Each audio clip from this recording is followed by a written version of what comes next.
बिस्मिल्लाहिर्रहमानिर्रहीम अस्सलामुअलैकुम मां आवां जी होस्ट सबा अली उम्मीद आहे त बिल्कुलु ठीकु हूंदो मज़े में हूंदो ऐं वेलकम चवां थी तव्हांखे मॉर्निंग एट PTV नेशनल में ज़बरदस्त प्रोग्राम अवां सां शुरू थी वियो आहे जीअं त जी सुबुह जी हसीन असांजो आगाज़ थी वियो आहे मुंहिंजो आगाज़ थियो आहे तव्हां सां ऐं तव्हांजो मूंसां ऐं तव्हांजो पंहिंजी फैमिली सां बि ऐं स्पेशली जॾहिं सुबुह जो मां ईंदी आहियां मूंखे ॾाढो मज़ो ईंदो आहे तव्हां सां कचहरी करण में छो जो जेका मुंहिंजी थॉट्स हूंदियूं आहिनि जेके मुंहिंजो पूरो हिकिड़ो सफ़रु हूंदो आहे उहो मां तव्हां सां शेयर कंदी आहियां ज़िंदगी जूं ॻाल्हियूं कुझु अहिड़ियूं हूंदियूं आहिनि जेके इंसानु पंहिंजनि सां ॻाल्हाए करे ख़ुशि थींदो आहे तव्हां मुंहिंजियूं पंहिंजियूं आहियो जेके मुंहिंजियूं माइरूं भेनरूं असांखे ॾिसंदियूं आहिनि रोज़ु सुबुह जो 9 बजे असांखे मॉर्निंग एट PTV नेशनल ते सो कीअं आहियो उमेदु आहे त बिल्कुलु ठीकु हूंदो मज़े में ज़िंदगी गुज़रंदी हूंदी ऐं मां काफ़ी अहिड़नि माण्हुनि सां मुंहिंजी मुलाक़ात थींदी आहे जेके पंहिंजी ज़िंदगी मां किथे न किथे हो डिस्ट्रैक्टेड हूंदा आहिनि ऐं उहो डिस्ट्रैक्शन छाजे करे ईंदी आहे मां हाणे सोशल मीडिया जो दौरु आहे जीअं त मूंखे ईअं लॻंदो आहे त इहा डिस्ट्रैक्शन असां जॾहिं इवन मां अगरि पंहिंजी ॻाल्हि कयां पहिरियों त छो जो जॾहिं चवंदा आहियूं पंहिंजी ॻाल्हि कयो ऐं पोइ वरी ॿिए जी ॻाल्हि कयो सो मां पंहिंजी ॻाल्हि कंदमि असां जॾहिं फ़ारिग टाइम में वेठा हूंदा आहियूं घर में त असां स्क्रॉलिंग कंदा हूंदा आहियूं असां वीडियोज़ ईंदियूं वेंदियूं असां ॾिसंदा वेंदा आहियूं चाहे कहिड़ो बि सोशल मीडिया जो प्लेटफॉर्म हुजे असांखे ॾाढो मज़ो ईंदो आहे ऐं असांजा 2-3 कलाक 4 कलाक ईअं गुज़री वेंदा आहिनि ख़बर ई न आहे पवंदी सो इहा डिस्ट्रैक्शन जेका लाइफ में आहे जेका असांजे टाइम वेस्ट करण जी आदत असांखे पइजी वई आहे इहा ॾाढी ख़राबु आहे इहा असांखे पंहिंजे गोल्स तां परे करे ऐं असांखे डिफरेंट सोचुनि में मशगूल करे छॾींदी आहे असांखे डिफरेंट सोचुनि में ईअं असांखे मशगूल करे छॾींदी आहे जीअं असां सोचींदा आहियूं त अच्छा हाणे असां हे न कयूं भला हिन खे ॾिसी असां इंस्पायर थी वेंदा आहियूं कॾहिं असां वीडियो में कंहिंखे ॾिसी इंस्पायर थी वेंदा आहियूं कॾहिं असां कुझु सोचणु शुरू थी वेंदा आहियूं असांजो जेको थॉट प्रोसेस आहे उहो डिफरेंट थींदो वेंदो आहे असांखे ख़बर न आहे पवंदी त असांखे एक्चुअल में करिणो छा आहे सो इहा ई ॻाल्हि आहे त असां जॾहिं लाइफ ते फोकस न आहियूं हूंदा तेसि ताईं असां कंहिं मक़ाम ते असां पुॼी न आहियूं सघंदा ऐं मुक़ाम ते पुॼणु कंहिं असां सक्सेस असां सोचींदा त ॾाढो आहियूं त भई असांखे सक्सेस खपे असांखे कामयाबु थियणो आहे मूंखे हे कमु करणु आहे मूंखे हो कमु करणु आहे पर असां पाण खे ॾाढो डिस्ट्रैक्टेड रखंदा आहियूं जीअं मां शुरू में ॻाल्हि कई सभिनि खां वॾी डिस्ट्रैक्शन त असांजी ज़िंदगी में इहा फ़ोन आहे ऐं जेसि ताईं असां इहा स्क्रॉलिंग जी आदत न आहियूं ख़तमु कंदा मुंहिंजे अंदरि ऐं इनफैक्ट मां उमेदु रखां थी त असां मां जेके बि माण्हू आहिनि उहे ज़्यादातर डिस्ट्रैक्टेड जेके हूंदा आहिनि इन जे करे हूंदा आहिनि त असां फ़ोन ते ॾाढी स्क्रॉलिंग में लॻा पिया हूंदा आहियूं हर वक़्तु असां अगरि 4 माण्हुनि में वेठा आहियूं त असांजी आदत आहे भई स्क्रॉलिंग करणी आहे या सोशल मीडिया ते कुझु न कुझु लिखिणो आहे कुझु न कुझु कमेंट करिणो आहे सो इन डिस्ट्रैक्शन खां परे रही करे असां ॿियो घणो कुझु फोकस लाइफ में करे सघूं था जंहिंसां उहे शयूं असां करे पंहिंजी ज़िंदगी में पंहिंजे गोल्स अचीव करे सघूं था जंहिं मां इहो आहे त टाइम मैनेजमेंट ॾाढी ज़रूरी आहे जीअं मां चयो त भई असां पंहिंजी इहे आदतूं जेके आहिनि स्क्रॉलिंग वारियूं इहे सभु शयूं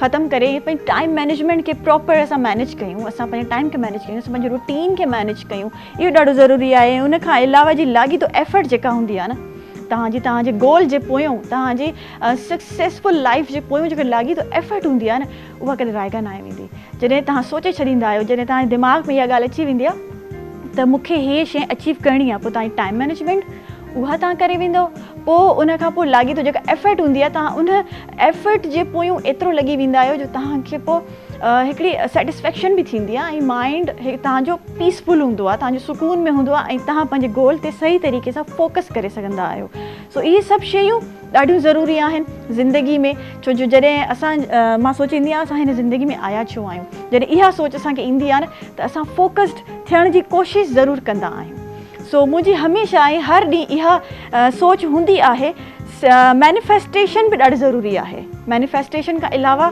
उन में इहा शइ हुजणु ॾाढी ज़रूरी आहे त मां हिन दुनिया में आई छो आहियां मुंहिंजो गोल छा आहे मुंहिंजो अगरि मां अॼु हिते बीठी आहियां त मां छो बीठी आहियां इहा सोच असांखे ॾाढो मोटिवेट कंदी आहे पंहिंजे गोल जी तरफ़ पंहिंजे पॉज़िटिविटी जी तरफ़ ऐं लाइफ में पॉज़िटिविटी हुजणु ऐं पंहिंजे गोल जी तरफ़ हिकिड़ो स्टेप बाय स्टेप अॻिते वधणु इहो ॾाढो ज़रूरी आहे सो इन्हनि सभिनी शयुनि ते ॻाल्हाईंदासीं ज़बरदस्त असांजे गेस्ट पैनल में गेस्ट हूंदा जेके मोटिवेशनल स्पीकर्स बि आहिनि ऐं जी असां सां शेफ बि आहे ऐं इन्हनि सभिनि खां बि इन्हनि जे बारे में पुछंदासीं त इन्हनि जे लाइफ जा गोल्स छा आहिनि कीअं उहो पाण खे फोकस्ड रखंदा आहिनि लाइफ में फोकस हुजणु ॾाढो ज़रूरी आहे ऐं डिफरेंट सेगमेंट्स हूंदा असांजे प्रोग्राम में सो इन्हनि ते वेंदासीं पर सभिनि खां पहिरियों जी कुकिंग ॾाढी ज़रूरी आहे असांजे हे टाइम बि अहिड़ो आहे त असां जूं माइरूं ऐं भेनरूं सुबुह जो उथंदियूं आहिनि किचन में वेंदियूं आहिनि ऐं गर्मी में जेको आहे पंहिंजे प्यारनि लाइ, पंहिंजे ॿारनि लाइ, पंहिंजी फैमिलीज़ लाइ कुझु न कुझु ठाहींदियूं आहिनि। सो मां बि वेंदमि असां वटि जी माशाल्लाह शेफ़ कामरान गॾु आहे, मां उन्हनि खे वेलकम चवंदमि। अस्सलाम वालेकुम, कैसे हैं आप? मैं ठीक ठाक जी अल्हम्दुलिल्लाह। रेसिपी पे तो हम लोग बाद में आएंगे, लेकिन सबसे पहले जी असां जेको हबीब कुकिंग ऑयल स्पॉन्सर कर रहियो आहे हिन प्रोग्राम में, मां उन्हनि खे कॾहिं न विसारींदी, ॾाढी शुक्रगुज़ार आहियां उन्हनि जी। हबीब कुकिंग ऑयल जूं कुझु हबीब कुकिंग ऑयल जूं कुझु अहिड़ियूं ख़ासियतूं आहिनि जेकी मां अव्हांखे ॿुधाईंदी हलां। नेचुरल एडिबल ऑयल सां ठहियलु आहे, सोयाबीन, कनोला ऑयल ऐं सनफ्लावर ऑयल सां ठहियलु आहे। Habib cooking oil vital nutritional ingredients सां ठहियलु आहे जेके दिलि जे लाइ ॾाढो मुफ़ीद आहिनि। उन सां गॾु जी vitamin A, D and E शामिलु आहिनि, ओमेगा 3 एंड 6 बि इन में शामिलु आहिनि जेके दिलि ऐं सिहत लाइ ॾाढा मुफ़ीद आहिनि। कोलेस्ट्रॉल फ्री इहो ऑयल आहे, तॾहिं चवंदा आहिनि छो जो इहो दिलि जो मामिलो आहे। ऐं असां वटि जी हबीब बनास्पति बि मौजूदु आहे। हबीब बनास्पति जो बि कुझु ख़ासि अहिड़ियूं ख़ासियतूं आहिनि जेके मां अव्हांखे ॿुधाईंदी हलां। प्रीमियम क्वालिटी बनास्पति आहे, VTF वर्चुअली ट्रांसफैट फ्री आहे, ज़बरदस्त। ऐं हिन जो जेको दानेदार टेक्सचर आहे इहो असां सभिनि जो फेवरेट आहे, असां खाधनि में ॾाढो वणंदो आहे। उन सां गॾु गॾु जी इहे प्लैम ऑयल ऐं सॉफ्ट ऑयल सां ठहियलु आहे जेको तव्हांजे दिलि जे लाइ ऐं तव्हांजी डाइट लाइ, हेल्थ लाइ ॾाढो ज़रूरी आहे। उन सां गॾु गॾु हिन में ट्रिपल वाइटा पावर आहे जंहिंमें vitamin A, D and E शामिलु आहिनि ऐं भरपूर इहे विटामिन सां भरपूर आहे। तॾहिं त चवंदा आहिनि बेधड़क जीअण वारनि लाइ हबीब बनास्पति काफ़ी आहे। सो मां ॾाढी शुक्रगुज़ार आहियां हबीब बनास्पति, हबीब कुकिंग ऑयल जी। सो सभिनि खां पहिरियों मां वेंदमि पर जी रेसिपी ते जेके शेफ़ कामरान असां वटि खणी आया आहिनि। क्या रेसिपी बनाई है आपने? और माशाल्लाह खुशबू तो मुझे वहाँ तक आ रही थी, लेकिन मैं पूछना चाहूँगी क्या रेसिपी है और क्या अच्छा जी, आज है? मैंने बनाया है बीफ अगवानी कढ़ाई है हमारे पास, तो ये थोड़ा डिफरेंट है। इसमें टमाटर का इस्तेमाल बहुत कम हुआ है। अच्छा, और स्पाइसेस बहुत ही कम है इसके अंदर। बहुत लेस स्पाइसी है, बहुत मतलब कम। जेके हो माण्हू आहिनि जेके इलाही घटि मिर्चूं खाईंदा आहिनि, घटि स्पाइसी फूड्स पसंद कंदा आहिनि, उन्हनि जे लाइ इहो आहे। ठीक है, इसकी रेसिपी बताएंगे हमें? अच्छा जी, इसमें हमने इस्तेमाल किया है सिर्फ वाइट पेपर, सॉल्ट, टमाटोज़ है और अनियन है और ग्रीन चिली से इसका फ्लेवर निकाला है हमने। बेसिकली ग्रीन चिलीज़ आपको पता है ग्रीन चिलीज़ खाने के लिए खाने में बड़ी अच्छी होती है। और दूसरा ये कि इसका जो है फ्लेवर भी बड़ा अपना ही एक होता है, क्योंकि रेड चिलीज़ आजकल आपको पता है हालात जो है, और हर कोई बंदा जो इतना स्पाइसी फूड नहीं खाता है जी। तो और जो हमारे पास ये हीट वेव और हीट स्ट्रोक चला हुआ है ना, इसकी वजह से भी अगर हम लोग स्पाइसी फूड अवॉइड करें तो ये बहुत ज़्यादा है। तो इसी वजह से मैंने ग्रीन चिलीज़ के अंदर बनाया है और आज के प्रोग्राम की मुनासिबत से ही मैंने इसको किया था। और दूसरा गर्मी बहुत है, गर्मी के अंदर आपको पता है इतना स्पाइसी फूड नहीं खाया जाता, कोशिश होती है कि हम हल्का कुछ ना कुछ हल्का खाएं। हाँ एग्जैक्टली। अच्छा, बेसिकली हम अपने घर के अंदर, जो मैं अपने घर की बात करूँ तो हमारे यहाँ तो लस्सी का इस्तेमाल बहुत ज़्यादा होता है, ऐसे ही है ना, क्योंकि ठंडा होता है, खाना पीना तो होता ही नहीं है, खाना बन भी रहे तो वो बहुत ज़्यादा स्पाइसलेस। और इस मौसम में आपकी अगर लस्सी का इस्तेमाल हो ना डेली दोपहर में, दही है, लस्सी है, ऐसे मशरूबात, क्योंकि हीट वेव से जो चल रहा है इसमें आप जितना अपने आप को कवर कर सकें बहुत अच्छा है। स्पाइसी खाने कम से कम खाएं और पानी का इनटेक ज़्यादा लें, जिसमें आप जो बोलते हैं स्कंज बीन जो होता है वो ज़्यादा से ज़्यादा इस्तेमाल करें, बहुत अच्छा है, क्योंकि पानी का इनटेक बहुत ज़्यादा ज़रूरी है जी। अब हम रेसिपी पे आएंगे, कैसे बनाई है आपने ये रेसिपी और जो इतनी खुशबू आ रही है हमें, और ये कितना आपने इसमें मीट यूज़ किया है, सब मुझे बताएं। अच्छा, बेसिकली ये जो है रेसिपी 1 kg की है। ठीक है, 1 kg बीफ की है। अच्छा, इसके कोई हार्ड एंड फास्ट रूल नहीं है कि अंदर आप चिकन में ही बना सकते हैं, बीफ में ही बना सकते हैं और मटन में ही बना सकते हैं। बेसिकली अभी आपको पता है बड़ी ईद आ रही है, तो इसी की मुनासिबत से मैंने बीफ में इसको प्रेफर किया है कि हर कोई, आपको पता है कि बड़ी ईद के अंदर ना ही बीफ खाता है, हर बंदा नहीं खाता है, और वो चिकन भी खा रहे होते हैं, मटन भी यूज है, तो ये तीनों लोग मीट और चिकन खा के तंग भी आ जाते हैं, बिल्कुल वेजिटेबल्स भी प्रेफर कर रहे हैं। तो फिर अभी जो मैंने ये डिज़ाइन की थी, आज की जो रेसिपी थी, तो वो बीफ के हवाले से कि बड़ी ईद आ रही है, आप इसके अंदर मटन चिकन दोनों से बना सकते हैं, तीसरा बीफ के अंदर बना सकते हैं। ये सिंपल रेसिपी जैसे मैंने आपको बताया, इसके अंदर सॉल्ट एंड पेपर है। अच्छा जी, इसके अंदर अनियन है और 1 टमाटोज़ है बस। अच्छा, सही है। आपने अनियन का वो जो बनाते हैं पहले ब्राउन करते हैं उसको, अच्छा, बेसिकली जैसे कढ़ाई बनाते हैं वैसे जी, अगर ऑथेंटिक कढ़ाई अगर आप देखें तो उसमें अनियन का इस्तेमाल नहीं होता है। सही है, अनियन का इस्तेमाल होता ही नहीं है, तो ये रेसिपी की डिमांड थी अनियन, तो इसी वजह से अनियन डाली गई है, अदरवाइज अनियन का इस्तेमाल नहीं होता है इसके अंदर। हमने क्या किया, हमने लिया है बीफ लिया है, बीफ के अंदर ही मैंने onion, salt, paper, ginger garlic paste और जो है टमाटोज डाल के इसको कुक कर लिया। जब ये ठीक है। कुक हो गया तो कुक होने के बाद फिर इसके अंदर डाला गया मिल्क है, बटर है।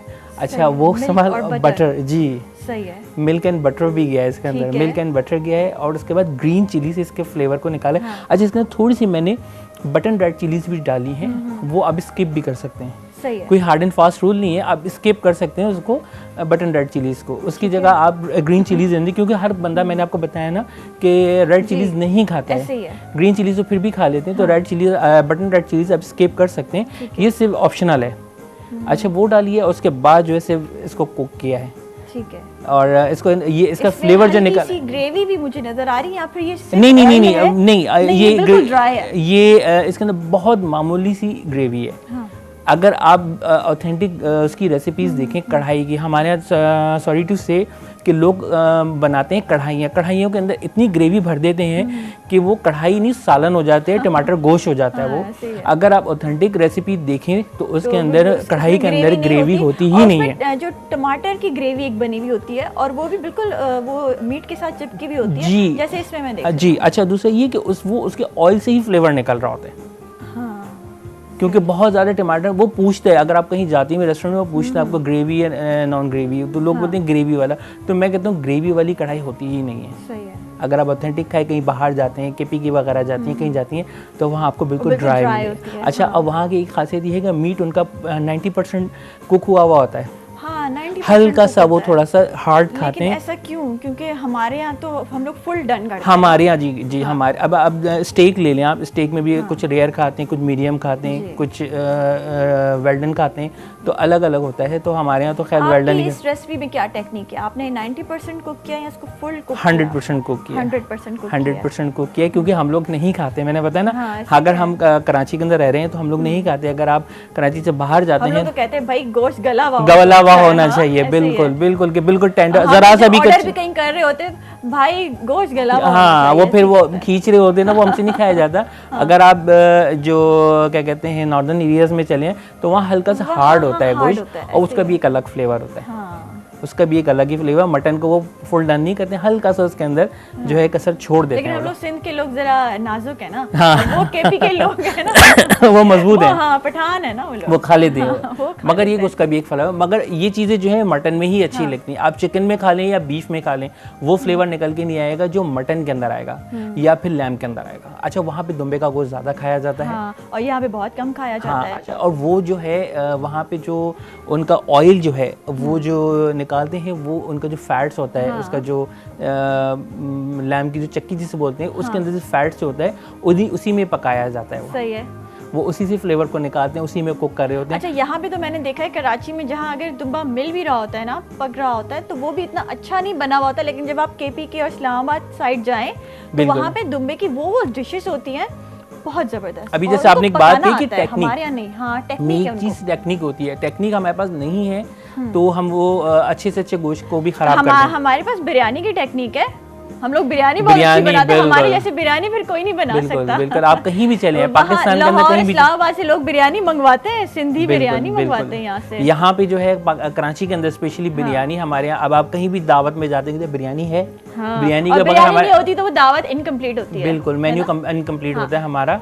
और निहारी भी हमारे यहाँ कराची की बड़ी मशहूर होती है। बिल्कुल वो आई थिंक लाहौर में होती है अच्छी, मैंने नहीं, ट्राई की है, लाहौर में भी नहीं लेकिन है। यहाँ पे बहुत अच्छी होती है, बहुत जबरदस्त कराची में है, होती 2-3 ब्रांड है बहुत अच्छे अच्छे जिनका नाम बहुत मशहूर है, तो उनकी निहारी जैसी तो मैं तो कहता हूँ निहारी मिलती ही नहीं हाँ, कराची की, ऐसे और वो ही लोग मंगवाते हैं।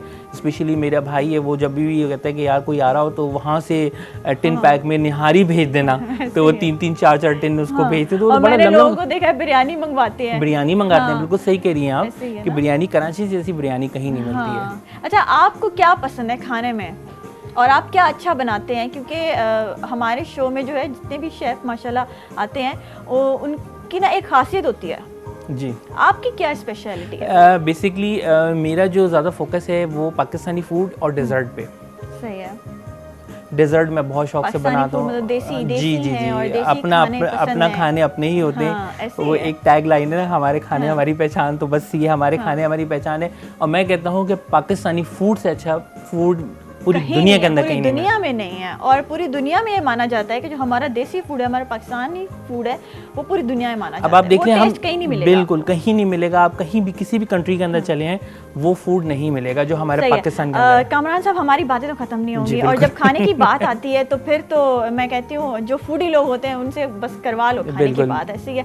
अच्छा, ये हमारी रेसिपी डन हो गई बिल्कुल सही है। इसको जो है आपने गार्निशिंग किस चीज़ों से की है? क्योंकि मुझे इसमें बड़ी ये सारी चीज़ें नज़र आ रही हैं, मुझे मिर्चें भी 2 किस्म की नज़र आ रही हैं यहाँ पे ग्रीन चिलीज भी है, मैंने आपको बताया, बटन रेड चिलीज भी है। हाँ, बटन रेड चिलीज भी है, ग्रीन चिलीज को मैंने से ऊपर से वैसे सही तो इसके अंदर कुक हुई हुई है, तो वो ज़रा एक थोड़ी सी खूबसूरती के लिए गार्निशिंग के लिए मैंने अलग से रख दी है। अदरवाइज जो है इसके अंदर जिंजर मैंने डाल दिए हैं थोड़े से, तो इससे थोड़ी सी खूबसूरती आ गई है। अगर आप चाहें तो कोरिएंडर वगैरह भी इसके अंदर डाल सकते हैं। रायते को भी जो है आपने अच्छा, रायते को मैंने क्या किया है, रायते के अंदर इसको जैसे भी गार्निशिंग की है आपने।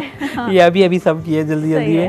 तो रायता जो है सिंपल हमारा धनिया पुदीना और गार्लिक है, जिंजर है, इसका पेस्ट बना के और दही के अंदर मिक्स किया है, और देन सॉल्ट डाला है। जी जी, सही है। तो ये सारा रायता, ये झटपट वाला रायता ठीक है, झटपट वाला रायता है जो हम लोग घर में अक्सर बना रहे होते हैं, बिल्कुल जल्दी बिल्कुल जल्दी वाला। बिल्कुल। अच्छा, कोशिश किया अगर रायता बनाते हैं ना तो फ्रेश जो चटनी पीसते हैं उससे बनाया गया। हमारे रेडीमेड चटनियाँ मिलती हैं ना तो उसका फ्लेवर नहीं आता है, सही, वो फ्लेवर इन्हेंस नहीं हो रहा था जितना फ्रेश से आता है। हाँ। अच्छा, रायता, ये जो गर्मी चल रही है और इतनी शदीद गर्मी है, तो इसमें खाने के साथ चाहे आप कुछ भी बना रहे हैं घर पे हल्का फुल्का, चाहे सब्जी बना रहे हैं, रायता बना लें। रायता और दूसरा और ये रायता बड़ी डिफरेंट किस्म का होता है, मिंट भी डाल सकते हैं, मिंट भी डालते हैं, कुछ मिंट डाल तो बैटरी सकते हैं, ठंडा हाँ, होता है। इसके साथ साथ वो हम क्या कहते हैं, छाछ जो होती है हाँ, वो बहुत अच्छी है, वो आपके पेट के लिए भी बहुत अच्छी है, आपके मैदे को ठंडा रखती ऐसे है। ही है। पूरा दिन आपका लाइक दिस कूलिंग रहता है हाँ। कि आपका पूरा दिन अच्छा गुजर जाता मैं है। तो पता है रात को भी वो लस्सी पी लेती हूँ। हमारे भी दोनों टाइम ही लस्सी हाँ, बनती है। 2 टाइम, मतलब दोनों टाइम लस्सी बन रही लंच होती के है। बाद भी, डिनर के बाद भी, ताकि ज़रा कूलिंग इफेक्ट हो। हाँ बिल्कुल। और दूसरा ये कि गर्मी के अंदर खाना पीना थोड़ा सा अवॉइड करते हैं लोग। और मैं तो यही एक मैसेज दूंगा कि बाहर आप कहीं भी जा रहे हैं तो बाहर के खानों को अवॉइड करें।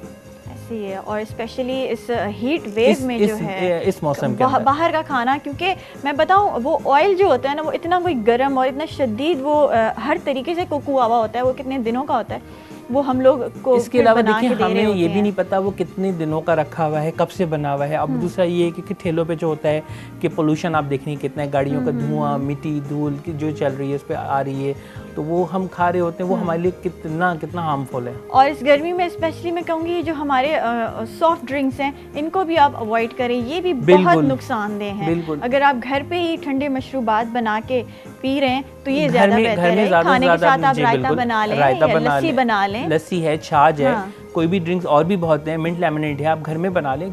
बाहर की चीज़ों को इस मौसम में अवॉइड करें। मैं तो कहता हूँ इस मौसम क्या किसी भी मौसम में बाहर की चीज़ों को थोड़ा अवॉइड किया करें। कभी कभी हो जाता है बाहर आदमी खाना खा ले, अदरवाइज जो है कोशिश किया करें कि घर में ही बनाएं। अगर आप अच्छे एक शेफ़ हैं, कुक हैं, तो आप घर में बना के खाएं। और आजकल इतने अच्छे चैनल्स हैं, कुकिंग चैनल्स आ गए हैं जो ख़वातीन घर में बैठ के देख रही होती हैं, तो उनको इतनी अवेयरनेस मिल रही होती है खाने के हवाले से। तो सारी चीज़ें आप घर में बनाएं, अपनी फैमिली को, अपने बच्चों को जो है अपना इन बाज़ार की चीज़ों से बचाएं। अच्छा, वैसे भी अब हमारी तमाम ख़वातीन माशाल्लाह, यूट्यूब जो है हमारे पास, ये बड़ी हेल्प है, ये हमारा पूरा इंस्टीट्यूट है। हम लोग कुछ भी यहाँ पे जो है टाइप करके और सर्च करके हम लोग देख सकते हैं, वहाँ से सीख सकते हैं। और ज़्यादा से ज़्यादा जो हमारी ख़वातीन है ना, वो बड़ी एक्सपर्ट हैं, वो कुकिंग एक्सपर्ट है। मैं कहती हूँ जो भी हमारी ख़वातीन हमें देख रही हैं वो यूट्यूब पे, अच्छा हमारा चैनल भी है जहाँ आप सब तमाम जो डिशेस हम लोग बना रहे होते हैं ये आप देख सकते हैं, और यहाँ से आप सीख सकते हैं, बना सकते हैं घर पे। जैसे ये आज, अच्छा इसका नाम क्या है इस डिश का? अगवानी बीफ कढ़ाई है। अगवानी बीफ कढ़ाई, ठीक है। हम लोग जब बाहर जा रहे होते हैं, अगवानी बीफ कढ़ाई भी हमारे पास मेन्यू में आ रहा होता है। लेकिन अगवानी बोटी बहुत है, अगवानी पुलाव है, लेकिन वो बड़ा डिफरेंट होता है। और इसको जो मैं इसकी शक्ल जो देख रही हूँ बड़ी अच्छी मज़े की है, और बड़ा लाइट सा बना हुआ है, और इसकी खुशबू भी बड़ी अच्छी आ रही है। मुझे दूर तक खुशबू आई जब मैं इंट्रो दे रही थी, तो मैं खिंच के आई, मैं कहा मैं शेफ़ कामरान से पूछूं क्या बनाया है। और अच्छा माशाल्लाह आप पराठों के साथ सर्व कर रहे हैं। ये बेसिकली वो लाइक दिस क्या सुलेमानी पराठे जिसे बोलते हैं ना, कि सुलेमानी पराठे जी, जिस जो विदाउट घी जो पराठे होते हैं वो हैं। हाँ, सही है। मतलब ये भी जो है आप विदाउट घी बनाएं, और या फिर बहुत लेस घी, लेस बहुत भी। कम। अच्छा, इसको आप पराठे के साथ भी सर्व कर सकती हैं, चपाती के साथ भी या नान के साथ नान भी, के साथ तीनों भी। ऑप्शन है आपके पास। सही अब है। वो आप पे डिपेंड करते हैं कि आप क्या खाना पसंद कर रहे होते हैं। तो कुछ लोग चपाती पसंद करते हैं, हमारे तंदूर की रोटी इसलिए नहीं खाते हैं, सोडे का इस्तेमाल बहुत ज़्यादा होता है ऐसे उसके ही है। अंदर, तो वो अच्छा नहीं है, सोडा बहुत ज़्यादा हमारे पेट के लिए भी।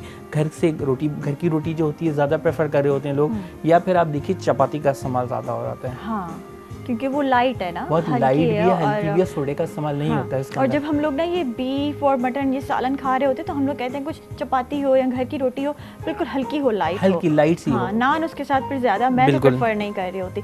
Thank you so much. Thank you। बहुत ज़बरदस्त डिश अफगानी बीफ कढ़ाई आपने हमें सिखाई, और हम लोग ये घर पे इंशाल्लाह ज़रूर ट्राई करेंगे। नाज़रीन, रेबी जो टाइम थी वो आहे काले नवन जो असां सां गॾु रहिजो मॉर्निंग एट PTV नेशनल ते।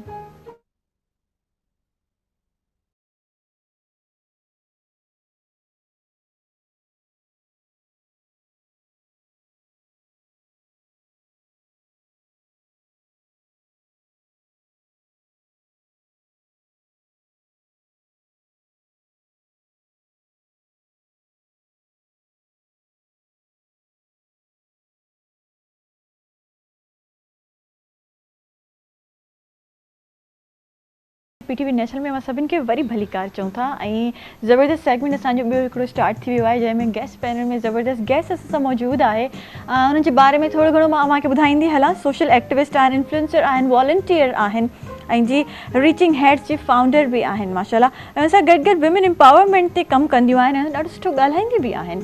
सकीना ज़फ़र खे मां वेलकम चवंदमि पंहिंजे शो में। अस्सलाम वालेकुम। अस्सलाम वालेकुम। कैसी हैं आप सकीना साहिबा? अल्हम्दुलिल्लाह, I'm good। ठीक है, आप कैसी हैं? अल्हम्दुलिल्लाह। Thanks for गर्मी से बच inviting। गई हैं? गर्मी तो कैसे बच सकते हैं। हाँ, सही है। तो लाइफ बड़ी डिफ़िकल्ट हो जाती है इस मौसम में, क्योंकि आप थोड़ा जो फोकस रहना चाह रहे हैं, जैसे शुरू में भी हमारा यही शुरू से हमारी ये टॉपिक है कि फोकस कैसे रहा जाए, और बहुत चीज़ें आपको डिस्ट्रैक्ट कर रही होती हैं। बिल्कुल। तो उसके बारे में प्लीज़ बताइएगा। देखिए, फोकस रहने के लिए सबसे मतलब अहम शख्स कौन है, मतलब आप ये सोचें।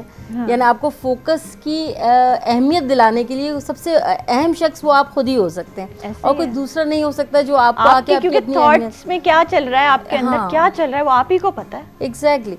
अब देखिए, ज़िंदगी में बाज़ दफ़ा हम जितना भी आगे बढ़ना चाहें। अच्छा, पहले हम यूथ की बात कर लेते हैं। जैसे यूथ है हमारी, बहुत कहते हैं बहुत डिस्ट्रैक्शन बहुत है। लाइक उन्हें कोई काम कह दिया हमने कि आप चलें बेटा ये काम कर लें आप, तो उसकी डिस्ट्रैक्शन किस बुनियाद पे होती है? वो है social media, mobile phones.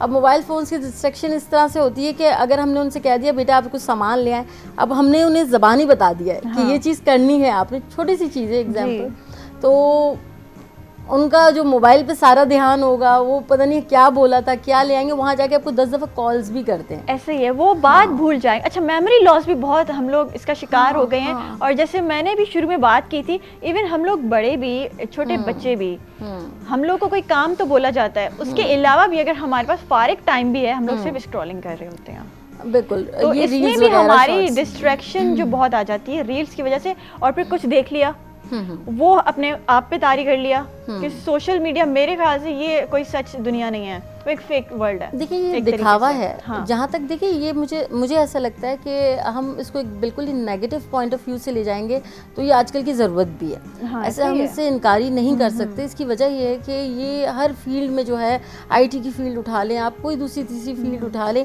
Mobile का होना लाजमी है। मगर इसको किस तरीके से, देखिए हर अच्छी बुरी चीज़ है और हर एक के फ़वाइद भी हैं, बेनिफिट्स भी है, डिसबेनिफिट्स भी हैं, मगर हमें जो है इसको किस तरीके से लेके चलना है और कितना उसको टाइम देना है। देखिए, अगर हम यूथ की बात करते हैं तो यूथ के लिए जो अभी हम कहते हैं कि भाई पढ़ाई बहुत ज़रूरी है, ठीक है, मगर स्किल्स भी, मैं तो कहती हूँ स्किल्स जो है ना वो आपके अब पता नहीं लोग इसको क्या समझेंगे, मगर मुझे स्किल्स ज़्यादा ऐसा लगता है कि आपको आने चाहिए। तो बच्चों को जो है वो बैठ के बहुत सारी चीज़ें मोबाइल के थ्रू ही वो सीख रहे होते हैं, मगर डिस्ट्रैक्शन उस वक्त आ जाती है आपकी जब उसके अंदर वो एक मैसेज स्नैपचैट पे आ जाता है, इंस्टा पे आ जाता है, आपके मैसेंजर पे आ जाता है, देन वो चलती रहती है। फिर रील्स हैं, एक के बाद एक रील्स ने जो हमारी ज़िंदगी बर्बाद की हुई है, चाहे वो यूथ हो चाहे वो बच्चा हो। अभी मैं किसी व्लॉगर का नाम नहीं लेना चाहूँगी, उनके बच्चों को उन्हें दिखाया गया कि उनका बच्चा जो है ही इज़ अराउंड 1 ईयर और मतलब लेस मुझे लगता है। तो वो जो है वो इस रील्स के इतने आदी हो चुके, वो दिखा रहे हैं अपनी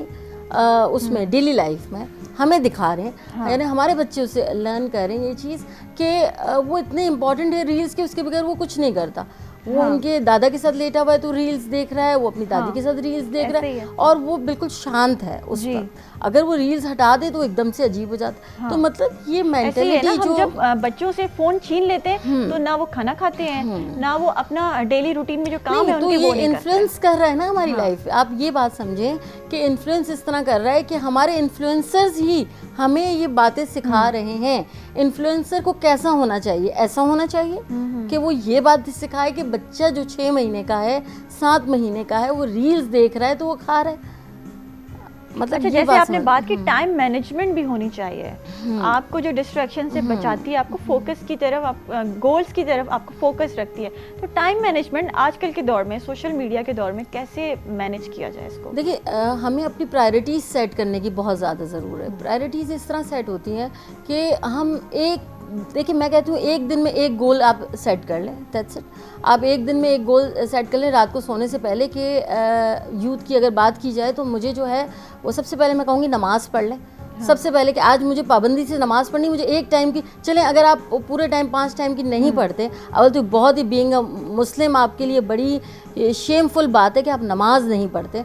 अगर आप किसी वजह से भी, जो भी आपका है माहौल मुझे नहीं पता, उससे आप एक सेट कर लें गोल कि भाई मुझे जो है वो एक टाइम की नमाज मुझे पढ़नी है किसी हाल में। सेकेंड डे करें कि आप मैं 2 टाइम की पढ़ूंगा, 3 टाइम। नमाज वाली बात आपने बहुत अच्छी की। हम जब यूथ में अपने छोटे बच्चों से ये चीज़ हम उन्हें आदत लगा देंगे ना कि नमाज पढ़नी है, तो वो उनकी एक रूटीन बन जाएगी, उनकी टाइम मैनेजमेंट अच्छी होगी। देखिए, इस्लाम हमें जो सिखा रहा है वो बेसिकली हमें टाइम मैनेजमेंट, गोल सेट करना, ये हम इस्लाम से। और सबसे बड़ी बात मैं तो कहती हूँ नमाज, जो नमाज आप हर जगह मैं ये कहती हूँ, नमाज का जो गोल सेट अपने बचपन से अपने बच्चों के जहन में आप ये बिठा दें कि आपने बेटा नमाज पढ़नी। जब आप नमाज पढ़ लेंगे ना तो आपको वैसी पंचुअलिटी आ जाती है, पंचुअलिटी आ जाती है, आपको साफ कितनी आप बेनिफिट्स कितने आप ये देखें, गोल सेट हो रहा है, आपकी पंचुअलिटी बढ़ी, आपको पाकीज़ा रहना आ रहा है एंड सो ऑन। मतलब और उसके बाद फिर आपने ये काम करना है, वो काम करना है, होमवर्क करना है और अम्मी ने काम बोला है वो करना है, वो सब आपकी पंचुअलिटी में आ जाता है। जब आप नमाज पढ़ते हैं ना तो ये होता है कि अब जो हमारे बुज़ुर्ग होते हैं, हम सोचते हैं कि उनके लिए हम ओबीडियंट हो जाएं। बहुत सारी चीज़ें जब अल्लाह के हुजूर आप झुकते हैं ना तो बहुत सी चीज़ें खुद आपके दिमाग में आना शुरू हो जाती हैं। बहरहाल हम अपने थोड़े टॉपिक से हट रहे हैं, मगर देखिए हम जो बात करते हैं ना गोल्स की, तो ये गोल्स जो हैं वो सिर्फ यहाँ तक नहीं रह जाते कि यूथ के लिए गोल्स हैं। गोल्स जो हैं उसका जो क्राइटेरिया है वो मैं तो कहती हूँ मरते दम तक आपके गोल्स होने चाहिए क्योंकि ज़िंदगी में आपके गोल्स जिस दिन ख़त्म हो जाते हैं ना उस दिन आपकी लाइफ डिस्ट्रॉय हो जाती है। गोल्स मैं समझती हूँ जब आपकी ख्वाहिश आपकी जागती रहती है, आपकी एक चीज आपने अचीव कर ली, उसके बाद आपकी एक और ख्वाहिश है, फिर उसके पीछे आप लग जाते हैं। मैं आपसे ये तो सिलसिला चलता ही रहता है। नहीं, मैं आपको अपनी मिसाल देती हूँ। जैसे अगर हम गोल सेट करें तो मेरी जब शादी हुई, इससे पहले मैंने कोई गोल नहीं सोचा हुआ था। मतलब क्या गोल था, हमारी शादी कर ली हमने, फिर वो पढ़ाई की उसके बाद उसको इम्प्लीमेंट नहीं किया क्योंकि आपको सॉरी मैं आपकी यहाँ एक बात मुझे याद आई और मैं फिर इसको कंटिन्यू करते हैं। हमारे यहाँ जो बच्चियाँ हैं वो शादी से पहले उनका एक ये गोल होता है शादी हो जाए मेरी। शादी करने का बहुत शौक है, सही है। अच्छा, छोटी उम्र में ही, क्योंकि भाई मेकअप करना है, कपड़े मिलेंगे एक सेपरेट लाइफ होगी, प्रिंसेस ट्रीटमेंट मिलेगा।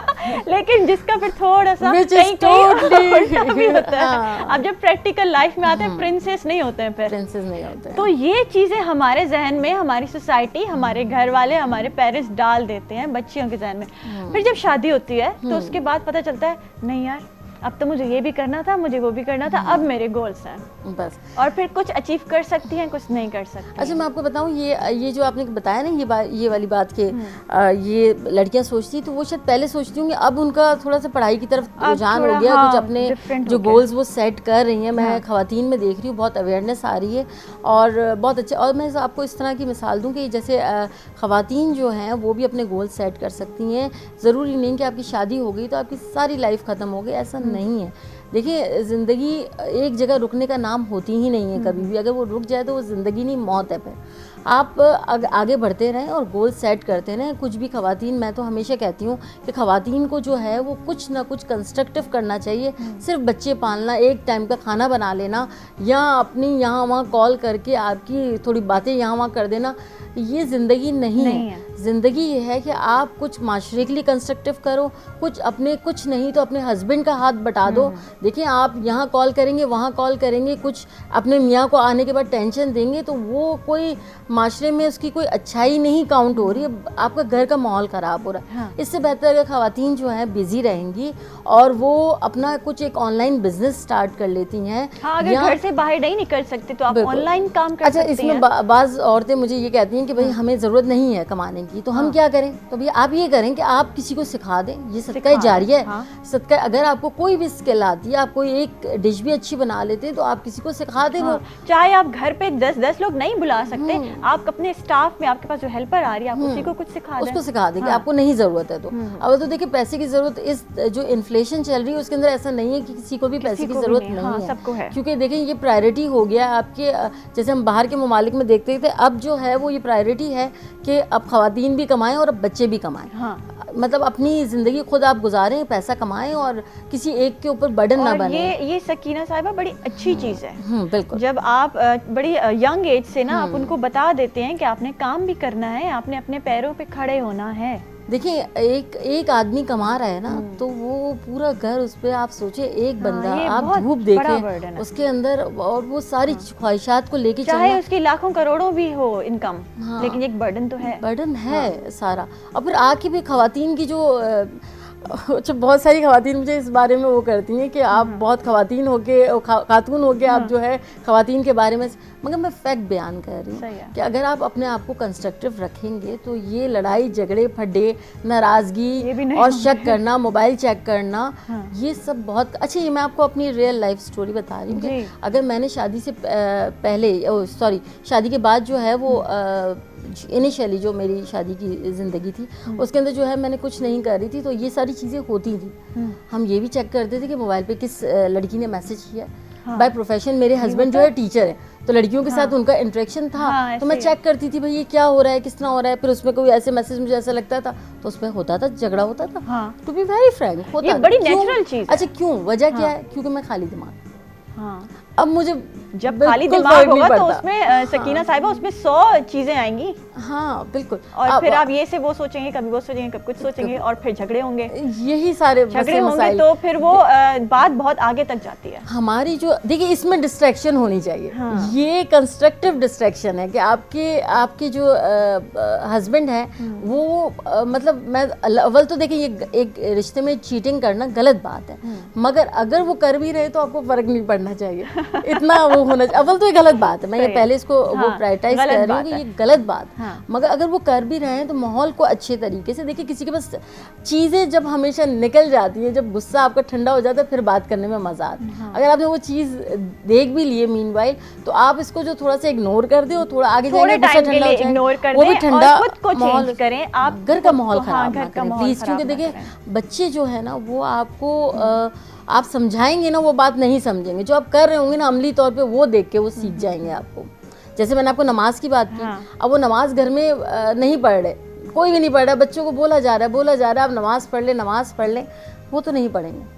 उनको ऐसा होगा कि घर में तो कोई नहीं पढ़ रहा, फिर हम क्यों पढ़े। हाँ, जब आप नमाज पढ़ रहे तो खुद मुसल्ला, बच्चे जो है वो छोटा मुसल्ला मांगते हैं, आप हमें दें, जो शौक में आते हैं बच्चे पढ़ते हैं, वो घर का माहौल देख रहे होते हैं, वो टॉय नहीं मांग रहे आपसे, मुसल्ला छोटा मांग रहे हैं। आप ये देखें ये कितनी पॉजिटिव बात है। अच्छा, कोई भी आप गोल अचीव करने के लिए मैं कहती हूँ आपको एक कंसिस्टेंट भी बड़ा रहना पड़ता है। कभी कभी हम लोग बड़े मायूस हो जाते हैं और हमें डिसअपॉइंटमेंट होती है कि ये चीज़ हमें नहीं मिलेगी, तो वो डिसअपॉइंटमेंट जहाँ फिर हमें ले जाती है, क्या वो सही है या फिर हमें माइंड चेंज करना चाहिए, और वो उसके लिए क्या करना चाहिए माइंड चेंज करने के लिए? अच्छा, मैं आपको बताऊं, अगर एक पॉजिटिव ज़िंदगी में रहना है तो एक मिसाल हो सकती है। हमारे घर में 2 पंखे हैं, ठीक है, एक चल रहा है और एक बंद पड़ा हुआ है। जो भी घर में आता है, दाखिल होता है, वो कहते हैं यार ये वाला पंखा जो है कितना साफ़ है, कितना प्यारा लग रहा है। जो चल रहा है वो तो बिल्कुल ही उस पर जाले भी हैं, कचरे भी हैं, ख़राब हो गया है, उसका आउटलुक अच्छा नहीं है। तो इसी तरह ज़िंदगी में भी, रियल लाइफ ज़िंदगी में भी हमारी जनरेशन कहती है कि हम बाहर निकलेंगे काले हो जाएंगे, हमें ये हो जाएगा, बीमारी हो जाएगी, लड़कियां बड़ा वो हो जाती है सारी। तो मगर जब तक आप ज़िंदगी में रियल लाइफ में आप आगे नहीं बढ़ेंगे, कुछ करेंगे नहीं, अपना 100% देंगे नहीं, तो आपको कैसे किसी चीज़ से फेवर मांग सकते हैं या चाह सकते हैं कि हम आगे चल के ज़िंदगी में कामयाब होंगे। ये एक सिंपल सी छोटी सी पंखे की मिसाल है, आप देखें तो इसके अंदर हमें देखना पड़ेगा कि कितनी स्ट्रगल करनी है और कितना आपको इग्नोर करना है, मोबाइल पे आपको सर्फिंग करनी है, ये देखना। अच्छा, प्रायोरिटीज भी बड़ी सेट करनी पड़ती हैं आपको ना, आपको कहीं पहुंचने के लिए कि मैंने ये करना है, ये नहीं करना। जैसे हमने टाइम मैनेजमेंट की बात की, वैसे प्रायोरिटीज भी बड़ी इंपॉर्टेंट होती हैं। अच्छा, एक खातून अगर जो घर भी देख रही है, फिर ऑफिस जा रही है, काम भी कर रही है, तो उसकी प्रायोरिटीज सेट हैं, ऐसे ही है प्रायोरिटीज़। तो देखिए, मैं आपको वही बात कहूँगी कि एक खातून जो है वो हम कहते हैं कि वो ड्रामे भी देख रही हैं, वो चिट चैट भी कर रही हैं, वो बहुत सारी चीज़ें और भी कर रही हैं, घर भी संभाल रही हैं, और फिर अगर जो बाहर काम कर रही हैं वो भी कर रही हैं। देखिए, मल्टीटास्क कर रही हैं ना, मल्टीटास्क कर रही है, मगर उसमें मगर देखिए फिर वो कहीं ना कहीं अपने बच्चों को इग्नोर कर रही हैं, उन पर चिड़चिड़ापन आ जाता है किसी। अब देखिए, अगर हम कहीं ये भी देखा गया, लेकिन कहीं कहीं ऐसी माएँ भी देखी गई हैं जो फुल टाइम बच्चों को भी दे रही हैं और फिर काम भी कर रही हैं। अगर उन पर जिम्मेदारी आ जाती है तो ये सलाहियत सिर्फ एक औरत में है। ये सिर्फ एक औरत में है कि वो बाहर भी जा रही है, खाना भी। देखिए, टाइम मैनेजमेंट जो सीखनी है ना, मैं तो कहूँगी औरतों से सीखें, क्योंकि औरतें अगर तो वो सही कर रही हैं तो टाइम मैनेजमेंट, अगर उसका माइंड सेट पॉजिटिव है, बिल्कुल। अच्छा, ये हमारे कॉन्सेप्ट ये है हमारे माशरे में कि जो ख़वातीन बाहर जॉब करती हैं वो जो है वो इतनी ज़्यादा घर को संभालने वाली नहीं होती। मगर देखिए, मैं तो कहूँगी कि जो बाहर ख़वातीन कर रही हैं उनको टाइम मैनेजमेंट बहुत अच्छे से आती है। उनको पता है कि मुझे इस टाइम से जाना है जॉब पे, मुझे इस टाइम पे आना है। इन बिटवीन उनका बच्चा जो है वो बीमार है, घर में कोई इमरजेंसी आ जाती है, उसको भी मैनेज करना है, सब कुछ फेस करना है, क्योंकि ऑफिस में भी वो एंजॉय तो नहीं कर रही, काम ही कर रही है ऑब्वियसली। जब वो आएगी घर पे तो उसको बच्चों को खाना, बच्चे देखे खाना भी मांगेंगे, शौहर भी आके खाना मांगेगा, और इन दी एंड जो है वो ये बोला जाएगा कि आप अपने शौक से कर रही हैं जॉब, तो हमने थोड़ी कहा आपको। सही, ये सारी चीज़ें टाइम मैनेजमेंट में आती हैं। और दूसरा ये कि देखिए, जो भी इस वक्त इस माशरे में जो भी कोई कुछ कर रहा है ना इस वक्त, उसे अप्रिशिएट करना चाहिए, क्योंकि ये जो दौर चल रहा है ना ये बहुत हार्ड, उसके अंदर जो भी कर रहे हैं ना उसको अप्रिशिएट करना चाहिए। टाइम मैनेजमेंट करें, अपने गोल को सेट करें, क्योंकि कोई ज़िंदगी में गोल सेट करना आपका नहीं है कि आपको खुद आप हैं जो अपने आप को लेके चल सकते हैं। बिल्कुल ऐसे ही है। Thank you so much, you welcome. बहुत मज़ा आया आपसे बात करके सकीना साहिबा। नाज़रीन, इते असांजो हे सेगमेंट ख़त्म थी वियो आहे। वरी मिलूं था नए सेगमेंट सां, नए महिमाननि सां। नंढे ब्रेक जो टाइम थी वियो आहे मॉर्निंग एट PTV नेशनल ते।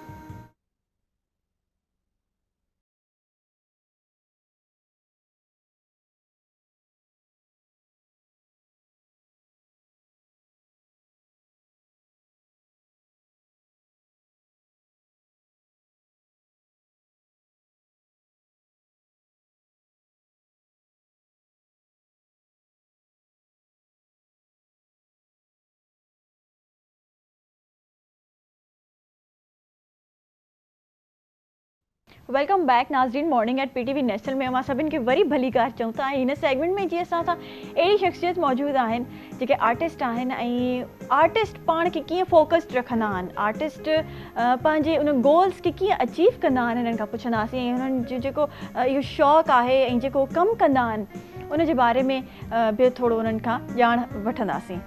सो पेंटर असां सां मौजूद आहिनि सैयद ए इरफान, मां उन्हनि खे वेलकम चवंदमि। अस्सलाम वालेकुम सर, कैसे हैं आप?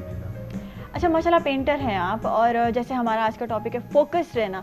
आर्टिस्ट अब खुद को फोकस कैसे रखता है, क्या उसकी टेक्निक्स होती हैं कि भाई फोकस रहना है, और मुझे ये अगर डिज़ाइन है, ये कुछ अगर मेरे माइंड में आया, जैसे आमद आती है एग्जैक्टली तो वो कैसे बनाता है, उसको कैसे कंप्लीट करता है? बेसिकली देखें, जब तक कि आपके सामने कोई टारगेट ना हो, जब तक आप उसे, आपके अंदर एक जुस्तजू नहीं होती कि उस टारगेट तक आप पहुँचो, उसको अचीव करो, क्योंकि लाइफ में एक टारगेट होना, एक फोकस होना लाइफ में ज़रूरी है।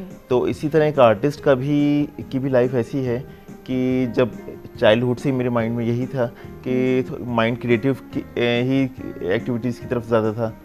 तो बस जैसे जैसे एज ग्रो करती गई तो ऐसी ये शौक़ भी ग्रो अप होता गया। सही। अच्छा, क्या बचपन से ही इरफान साहब को पता था कि मैं आर्टिस्ट बनूंगा, मेरी पेंटिंग्स और मेरी स्केचिंग बहुत अच्छी है? स्कूल में किसी ने, टीचर्स ने बोला था, या आपकी ड्राइंग बहुत अच्छी थी? जैसे स्कूल में कुछ बच्चों को ड्राइंग के सब्जेक्ट से बहुत प्यार होता है और कुछ बच्चों को नहीं होता, तो क्या सब्जेक्ट था आपका फेवरेट? बेसिकली ड्राइंग तो खैर बचपन ही से फेवरेट था मेरा सब्जेक्ट, क्योंकि मुझे याद है कि 2 क्लास में था मैं, मुझे एक हेयर ब्रश जो है एक टीचर ने मुझसे बनवाया था, तो मैंने वो इतना ज़्यादा रियलिस्टिक सा बना दिया था, तो वो उन्होंने देखते वो उन्होंने मुझे पॉइंट आउट किया कि लेकिन ये तुमने इसको ट्रेस किया है इसको तो वो मुझे बात आज तक उनकी याद है कि उन्होंने वो तो इतनी ज़्यादा वो कंफ्यूज हो गई थी कि ये ट्रेस किया है तुमने, तो मैं उनको काफ़ी जो है कहता रहा, लेकिन वो उन्होंने वो नहीं माना तो वो बात आज तक मुझे मेरे माइंड में है कि अच्छा, वहाँ से आपको मोटिवेशन आई कि हाँ मेरी पेंटिंग अच्छी हो सकती है, मेरी स्केचिंग अच्छी हो सकती है। और उसके बाद फिर आपने फर्स्ट टाइम जो पेंटिंग बनाई वो कौन सी एज में बनाई और आप क्या सोच के बनाई थी आपने? बेसिकली जब मैं 7 या 8 क्लास में था तब मैंने स्टार्ट किया था इसको प्रॉपरली, और फिर ये जैसे जैसे टाइम बाय टाइम जो है इसको फिर मैं कंटिन्यू रखा मैंने, और मेरा बेसिकली फोकस था रियलिस्टिक आर्ट पे ही, इस्लामिक आर्ट जो है हमारा, तो उसकी तरफ ही मैंने फोकस किया। अच्छा। तो फिर जब प्रॉपरली जब स्टार्ट किया इस फील्ड में, तो फिर मैं मिनिएचर को अपना सब्जेक्ट बनाया, मिनिएचर आर्ट को, और मुग़ल आर्ट को फिर मैंने काफ़ी इस पर वर्किंग की। सही है। मुग़ल हिस्ट्री है और फिर हमारा जो इस्लामिक एक कहना चाहिए जो एक दौर गुजरा है इस्लाम का, इस्लामी हुकूमतों का, कि अगर पाकिस्तान ये हिंदुस्तान का जो था एक बहुत बड़ा एक पूरी इस्लामी रियासत थी जी, तो वो कोशिश मेरी ये रही कि उसको मैं सामने लेकर आऊँ कि आज जो हमारी न्यू जनरेशन को बहुत सारी चीज़ें नहीं पता जी, तो एटलीस्ट उनको ये अवेयरनेस आए कि हमारा जो असल पास्ट था मुसलमानों का वो क्या था। सही है, मतलब आपकी इंस्पिरेशन मोस्टली इस्लाम और वो जो मुग़ल आर्ट इन सब चीज़ों से है। सही है। अच्छा, क्या कोई आर्किटेक्चरल भी कुछ बनाते हैं आप? जी, और कैलीग्राफी भी करते हैं? कैलीग्राफी मैंने इतनी ज़्यादा नहीं की, लेकिन ये कि ज़्यादातर मेरा जो फोकस रहा है कि इस्लामिक आर्ट में मुग़ल आर्ट को मैंने ज़्यादा फोकस किया है। सही। आपका फेवरेट मीडियम क्या है? वाटर कलर में करता हूँ मैं काम।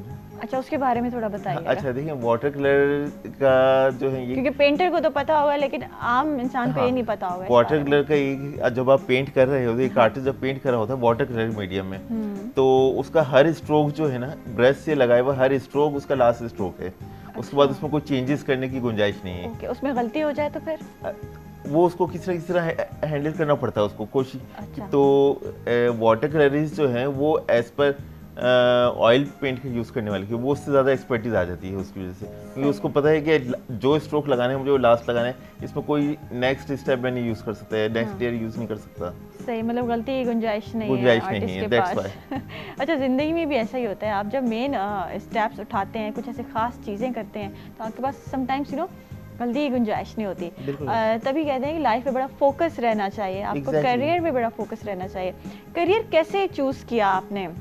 पेंटिंग के अलावा भी आप माशाल्लाह जो भी काम करते हैं, वहाँ पे डिस्ट्रैक्शन तो कभी नहीं हुई आपको?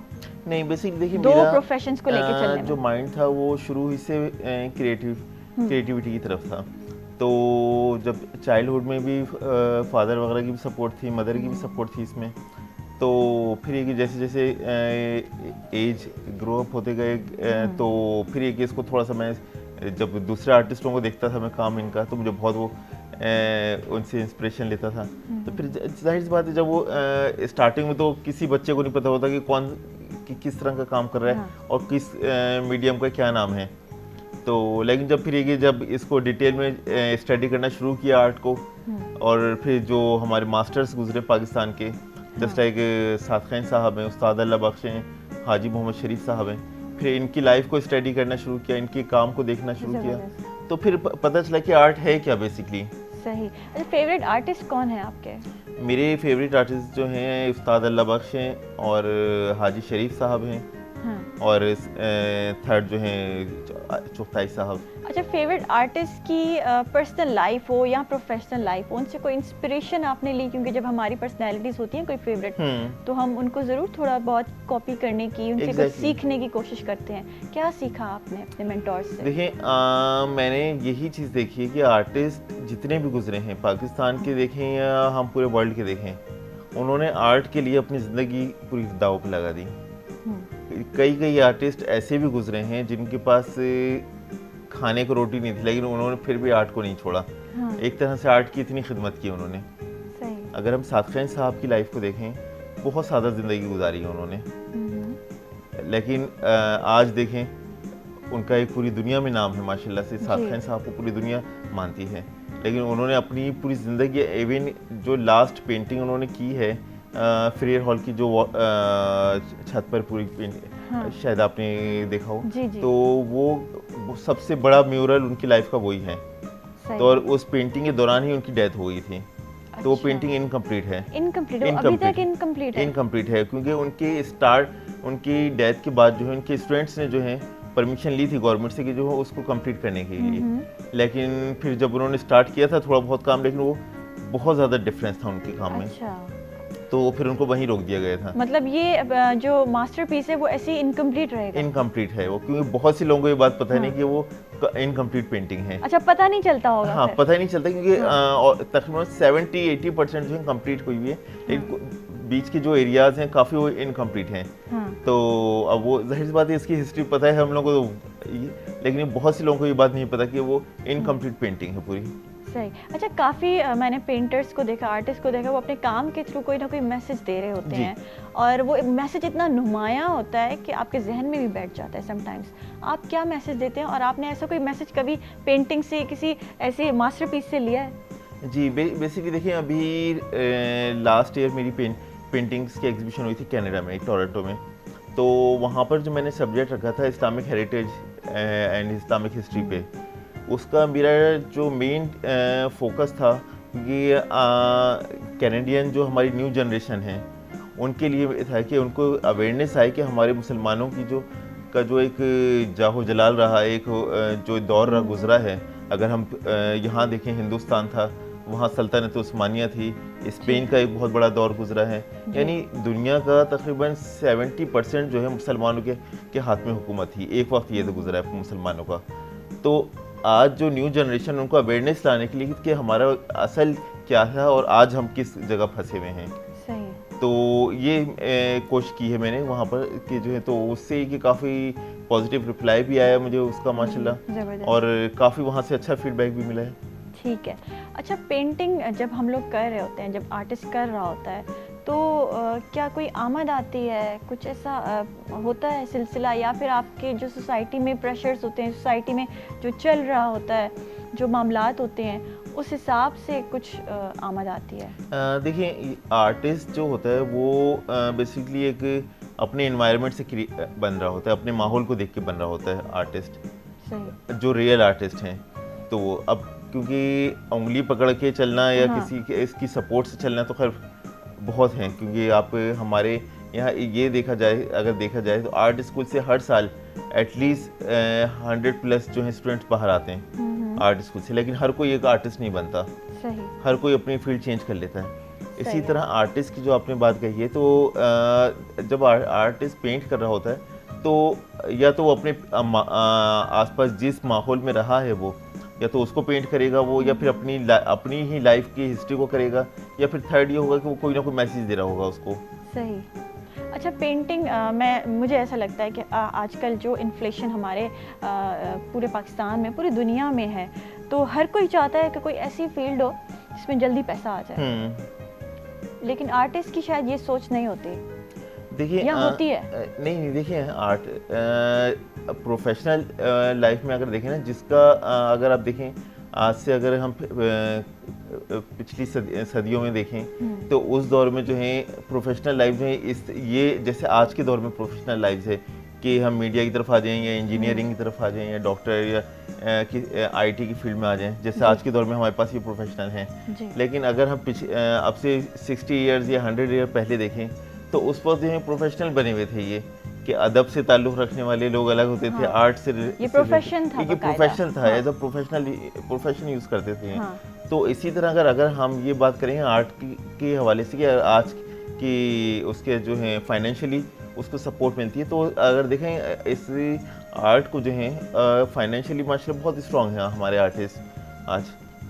कुछ है ऐसे आर्टिस्ट जो स्ट्रगल जो अपने आप को सही तरीके से कन्वे नहीं कर पाए, सही तरीके से अपने आप को जो है। अच्छा, उनके काम में कहीं लैकिंग थी, या वो लक नहीं थी उनकी क्या इसमें सिलसिला होता है कि आप इतना पेंटर, उसका काम भी बहुत अच्छा है लेकिन वो मंजर आम पे उस तरीके से नहीं आया? बेसिकली देखें, लाइफ में जैसे ज़िंदगी में हम अक्सर कुछ जगहों पे ऐसी मिस्टेक कर जाते हैं जिसकी वजह से प्रॉब्लम क्रिएट होना शुरू हो जाती है, और वो हम जो 100% पे पहुंचते हैं 100% से एकदम 60-70 पे आ जाते हैं। तो इसकी क्या वजह? आर्ट की फील्ड में भी यही कि अपने कुछ आर्टिस्ट ऐसे हैं जिन्होंने अपनी ही कुछ मिस्टेक्स की वजह से जो है एकदम पीछे हट गए वो। सही। अच्छा, क्या मिस्टेक्स होती हैं, क्योंकि हमें काफ़ी लोग देख रहे हैं, आपको सुन रहे हैं, देख रहे हैं लोग, तो जो पेंटर बनना चाहते हैं, जो इस फील्ड में आना चाह रहे हैं, आप बताइएगा कि क्या मिस्टेक्स नहीं करनी चाहिए और मंजर आम पे आने के लिए, और क्योंकि हमें हमारी यंगस्टर्स को ऑब्वियसली पैसा भी चाहिए और फेमस भी होना है। देखिए, सबसे पहले तो मैं ये कहूँगा कि जो काम करें उस हर चीज़ का एक हक होता है, उसका वो हक अदा किया जाए। एक पेंटिंग भी अगर एक आर्टिस्ट कर रहा है तो उसको शॉर्टकट वे में ना लेके जाए कि जस्ट उसको अर्निंग करनी है। एटलीस्ट वो अपनी बेस कंप्लीट पहले बनाए। सही है। अगर बेस उसकी स्ट्रॉन्ग, जितनी बेस स्ट्रॉन्ग होगी उतना वो आगे तक जाएगा वो आर्टिस्ट। सही। तो यही वजह है कि बेस स्ट्रॉन्ग करने के क्या तरीके हैं? आपको कहीं इंस्टीट्यूट पे जाना होगा, देखिए इंस्टीट्यूशन प्रॉपर तालीम लेनी होगी, प्रॉपर तालीम एजुकेशन लें इसकी, या अगर किसी सीनियर आर्टिस्ट के साथ एसोसिएट हो सकते हैं तो वो हों, ये ज़रूरी है। क्योंकि अब देखें, अगर हम अपने मास्टर्स को देखें, गुलजी साहब जो थे, आखिरी दम तक के उन्होंने अपने काम में ज़रा सा भी डाउन नहीं किया अपने काम को। आज भी उनके काम को की पूजा करते हैं हम एज आर्टिस्ट। तो कहने का मकसद ये है कि अपने काम को जो है कहीं का जो लेवल है वो कभी भी डाउन नहीं किया जाए। सही, ज़बरदस्त। अच्छा, क्या हम लोग कोई ऐसा मैसेज जो अब हमारे बहुत ऐसे मामला चल रहे हैं, मैं शायद अभी ये स्क्रीन पे नहीं बोल सकती हैं चीज़ें, दे रहे हैं हमारे पेंटर्स मैसेजेस दे रहे हैं इस तरीके के? जी बिल्कुल दे रहे हैं। अब लेकिन देखें कुछ क्योंकि बहुत ज़रूरी है जो है वो नेगेटिविटी का भी शिकार हुए हैं वो पेंटर्स, जो हमारे आर्टिस्ट हैं वो नेगेटिविटी का भी शिकार हुए हैं। ये इस तरह क्या आप सच पेंटिंग एज अ पेंटर आप सच नहीं बोल सकते? क्या आप हकीकत को मंजर आम पे नहीं ला सकता? देखें, सच बात तो ये है कि सच हर किसी से हजम नहीं होता हमारे यहाँ। तो उसकी वजह से जो है बहुत सी आई जगहों पे जो है आर्टिस्ट को भी जो है लाजमी बात है, जो आर्टिस्ट है वो आर्टिस्ट बाद में, फिर वही बात हो गई ना कि आप पैशन जो है आपका वो कहीं ना कहीं आपको कहीं ना कहीं आके जो है वो प्रेशराइज हो रहा है, साइड पे करना होगा, प्रेशराइज हो रहा है painter artist. Exactly.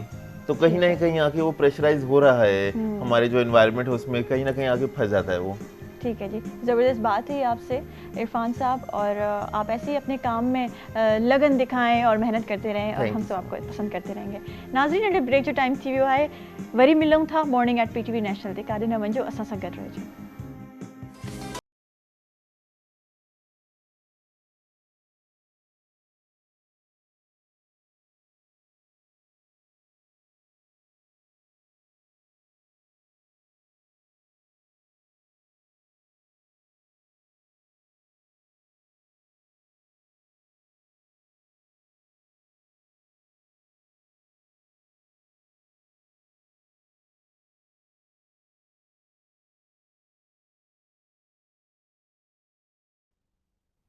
Welcome back नाज़रीन, मॉर्निंग एट PTV नेशनल ते सभिनि खे वरी भलीकार चऊं था। ऐं जी हिन सेगमेंट में भी असांखे ज़बरदस्त गेस्ट जॉइन कर रहा आहिनि, उनजे बारे में थोरो घणो तव्हांखे ॿुधाईंदी हलां त बहितरीनु सहाफ़ी आहिनि ऐं नामवर TV होस्ट ऐं बेसिकली जर्नलिस्ट आहिनि, ऐं हुन सां गॾु हो कश्मीर अर्थक्वेक जेको आयो हुयो एज़ अ वॉलंटियर, उन्हनि जी उते ॾाढी सुठी सर्विस सर अंजाम हुननि ॾिनी, हुन में ॾाढी सुठी कारकर्दगी उन्हनि जी रही, ऐं मोटिवेशनल स्पीकर भी आहिनि। सो मां वेलकम चवंदमि मोहम्मद हुमैर अनवर के। अस्सलाम वालेकुम सर, कैसे हैं आप? बिल्कुल ठीक है, आप कैसी हैं? अल्हम्दुलिल्लाह ठीक ठाक।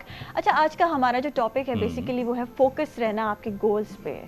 कितना इम्पोर्टेंट है और आप कैसे फोकस रह सकते हैं अपने गोल्स पे? अच्छा देखिए, गोल्स पे फोकस रहने की जहाँ तक बात है ना, तो बड़ी आसान चीज़ है। हम लोग गलती कहाँ करते हैं, जब हम अपने एजुकेशनल सिस्टम से बाहर निकलते हैं, प्रोफेशनल लाइफ में आते हैं, तो वहाँ कहीं ना कहीं एक गैप हमें महसूस होता है कि हमें कोई गाइडेंस उस तरह करने वाला नहीं होता। हमारे टाइम में क्या था कि पेरेंट्स की जो तालीम थी, किसी कोई एक वालिद पढ़ लिख जाता था या वालिदैन में से कोई एक पढ़ा लिखा होता था या एक नहीं भी होता था, तो दोनों भी कभी कभी इलिटरेट होते थे। उस ज़माने में एजुकेशन तालीम का इतना रुझान नहीं था।